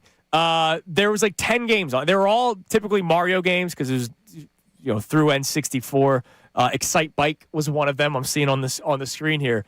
But that was something that like opened up the photo. One of them's a Hampton Inn, right? They had it. So my question for you, John, and for other people that are listening to the show. Did you ever order something through the TV at a hotel? And look, I'm not asking if you ever. I'm not asking if you ever ordered specific movies, but I would imagine that people that are on the road, like you were 200 nights in a hotel. Like I get it. If I go on vacation, I'm walking around the town, right? Like I'm not really. My hotel room is where I get dressed, showered, and sleep. Like when I go on vacation. And when I was in the business world, my hotel room was that. I was usually out of the hotel room for a early breakfast thing. I was usually back late afternoon before going to get cocktails and dinner. Okay. And then back in the room, maybe doing some work before crashing, going to bed, and then doing it all again the next day. But there's some people where it's like a house. Like it turns into I their didn't home. do that, yeah. So like, did you ever order again, doesn't have to be an adult movie. Did you ever order a movie? Like you can order this movie. It's on pay-per-view or whatever. I never did. I've done that before. At a hotel? Yes. What did you order? Just the hills have thighs. Calm down. What did you? The legend in Bagger's Pants. I don't remember what the movie was. It was a normal movie. I do remember having done that. So before. you did actually order a movie like pre-streaming or before streaming was huge. Like I must have been. It was either early college or high school. But yeah, I've done that before. All right, so I want YouTube and people to text in like a flash response. Like, did you ever order something? What was it? If you want to admit that you ordered something saucy, go for it. But did anyone ever order the Nintendo, and did they remember it? Because this opened up a memory bank that I forgot existed. And I remember holding the controller, my dad going, put it down. You might accidentally order it. Put it down. Okay, we used to drive to Florida, to the Bahia Cabana, because friends of ours had a hotel in Fort Lauderdale. So we would drive from Broomall, Pennsylvania, down to Fort Lauderdale. Yeah. And do the drive down all the way to Fort Lauderdale, all the way back. So we would stay at a Days Inn or a Holiday Inn along the way. Sure. You guys mounted to your bed. Yeah. That was the Magic Fingers massage. Now, listeners, the bed had a massaging bed. And this was in all of the those type of motels. So Holiday Inns, Days Inns, and everything, they would have the Magic Fingers massage for a quarter. Nice. And you'd put it in, and the bed would just do is rumble. That's what it would do for That's a quarter. awesome. And it would be stuck to the bed. There'd be like a thing where you put a quarter in on your bed, mounted on the wall next to the bed. I love that. And it would all along 95, all the way down to the Bahia Cabana. And God rest in peace, the Bahia Cabana, which was torn down a couple years ago. John Hoftalling was the inventor of the Magic Fingers vibrating massage. It really was. And it was a huge thing. And all the hotels had it. Like, it was all up and down 95. You stayed at a Howard Johnson's. You guys never stayed at Howard Johnson's? No, I don't think so. A Hojo was a great, because they would have the ice cream parlor, restaurant, and then they'd have the hotel. Yeah. All right. So respond with some. I did actually just see that somebody did order a movie before. We'll talk about it. But here was Adam Schefter earlier today. Shefty, good morning. What's going on? So yesterday, there was a bit of a shift in the way people have been speaking about A.J. Brown. So we're curious. You have told us that things could change. Attitudes could change. Now that the season's over and maybe heads have cooled down a little bit, what is the latest that you have been hearing about the A.J. Brown front in Philadelphia? Well, I don't know what either Jeremy Fowler or Derek Gunn initially said, then updated to say. I know what I said last week. I said last week that I felt like it could go either way. My guess, if I had to guess, would be I'd lean towards the trade, but it could go either way. Isn't that what I said last week? Yes. Yes. I'd flip it the other way, and I'd still say it still could go either way, but I'd lean safe rather than out. It's not a flip. Again, I think when we go back to the regular season, we've always said that they're in the business of acquiring elite players, not unloading them. And I still think that that's the case. And so I'll still say, to me, it could go either way, but I would be more inclined to say that he'd stay there. And by the way, like, I could come back on next week and shift it again to you, okay? But, we're taking a temperature, 100 degrees as he's traded. Last week I was probably at 53 degrees that he would get traded. This week I'd be at 46 degrees that he's traded. How about that? You have conversations with people. You take people's temperature. What do you feel has changed? Do you think the Eagles might have said? Nothing. What do you mean nothing? I don't think it's changed. It's just me just having conversations and getting a feel of the moment. Well, in the conversations you're having in the feel of the moment, you obviously are hearing things that are making you.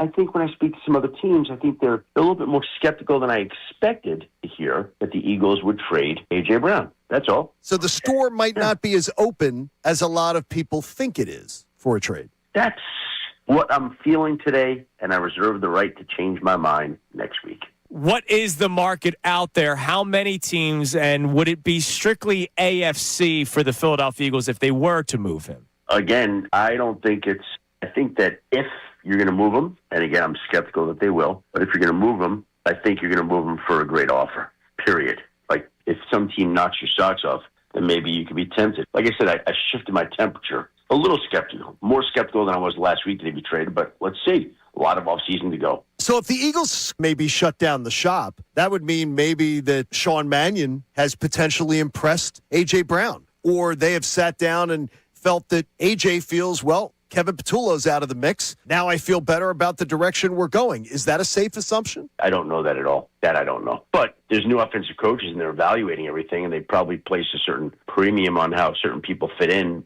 But no, I don't think that's A.J. Brown at all. Because, again, I saw A.J. Brown that what you're saying never came up.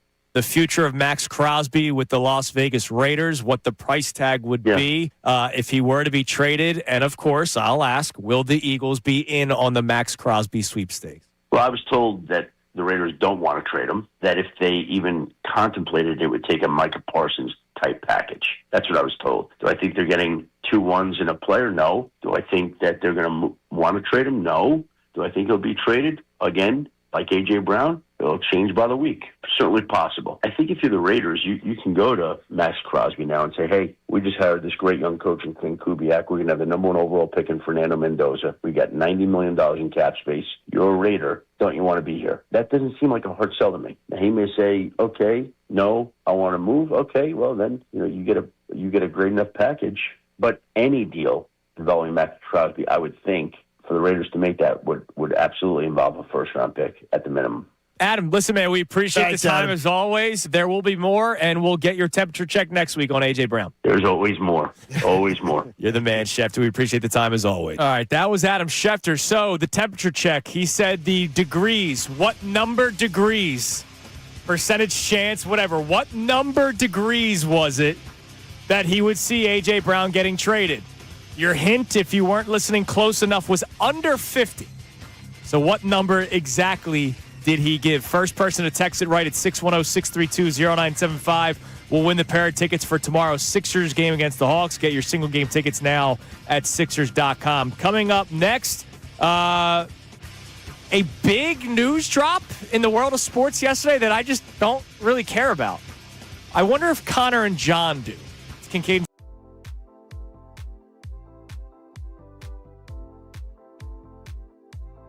This for almost 40 years. And what do? They help people like me who are inching towards their plans for retirement. And they take care of younger people like Andrew and Connor's age that maybe are looking to get a good financial plan going so they can have a great, great life ahead of them. Because each client has unique needs, and Dan White and Associates have specialized in having a unique plan for each of them. And that's why they hold these educational seminars throughout Pennsylvania, Delaware, and Maryland. You can find out where the next ones are going to be at danwhiteandassociates.com. You can go and have a great meal. You can be a passive listener, and you can see what Dan White and Associates does for their client base on a daily basis. Then you can set up your own complimentary no-risk consultation so you can discuss your finances, your plans in private. You don't have to do it in a group setting. And then you're going to find out that finances don't have to be an overwhelming topic. You can make sense of your unique situations, make your plans, and hopefully make those dreams a reality. They have offices in Glen Mills, PA, Middletown, and Lewis, Delaware. Get that complimentary no-risk consultation. Check out danwhiteandassociates.com. They're awesome. That's danwhiteandassociates.com. Spring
Middays with Marks coming your way at 10 o'clock. Ray Dunn back from his haunt in Charlotte with the Lady Owls. Congratulations from John in Warrington, the winner of the Sixers tickets for tomorrow's game against the Hawks.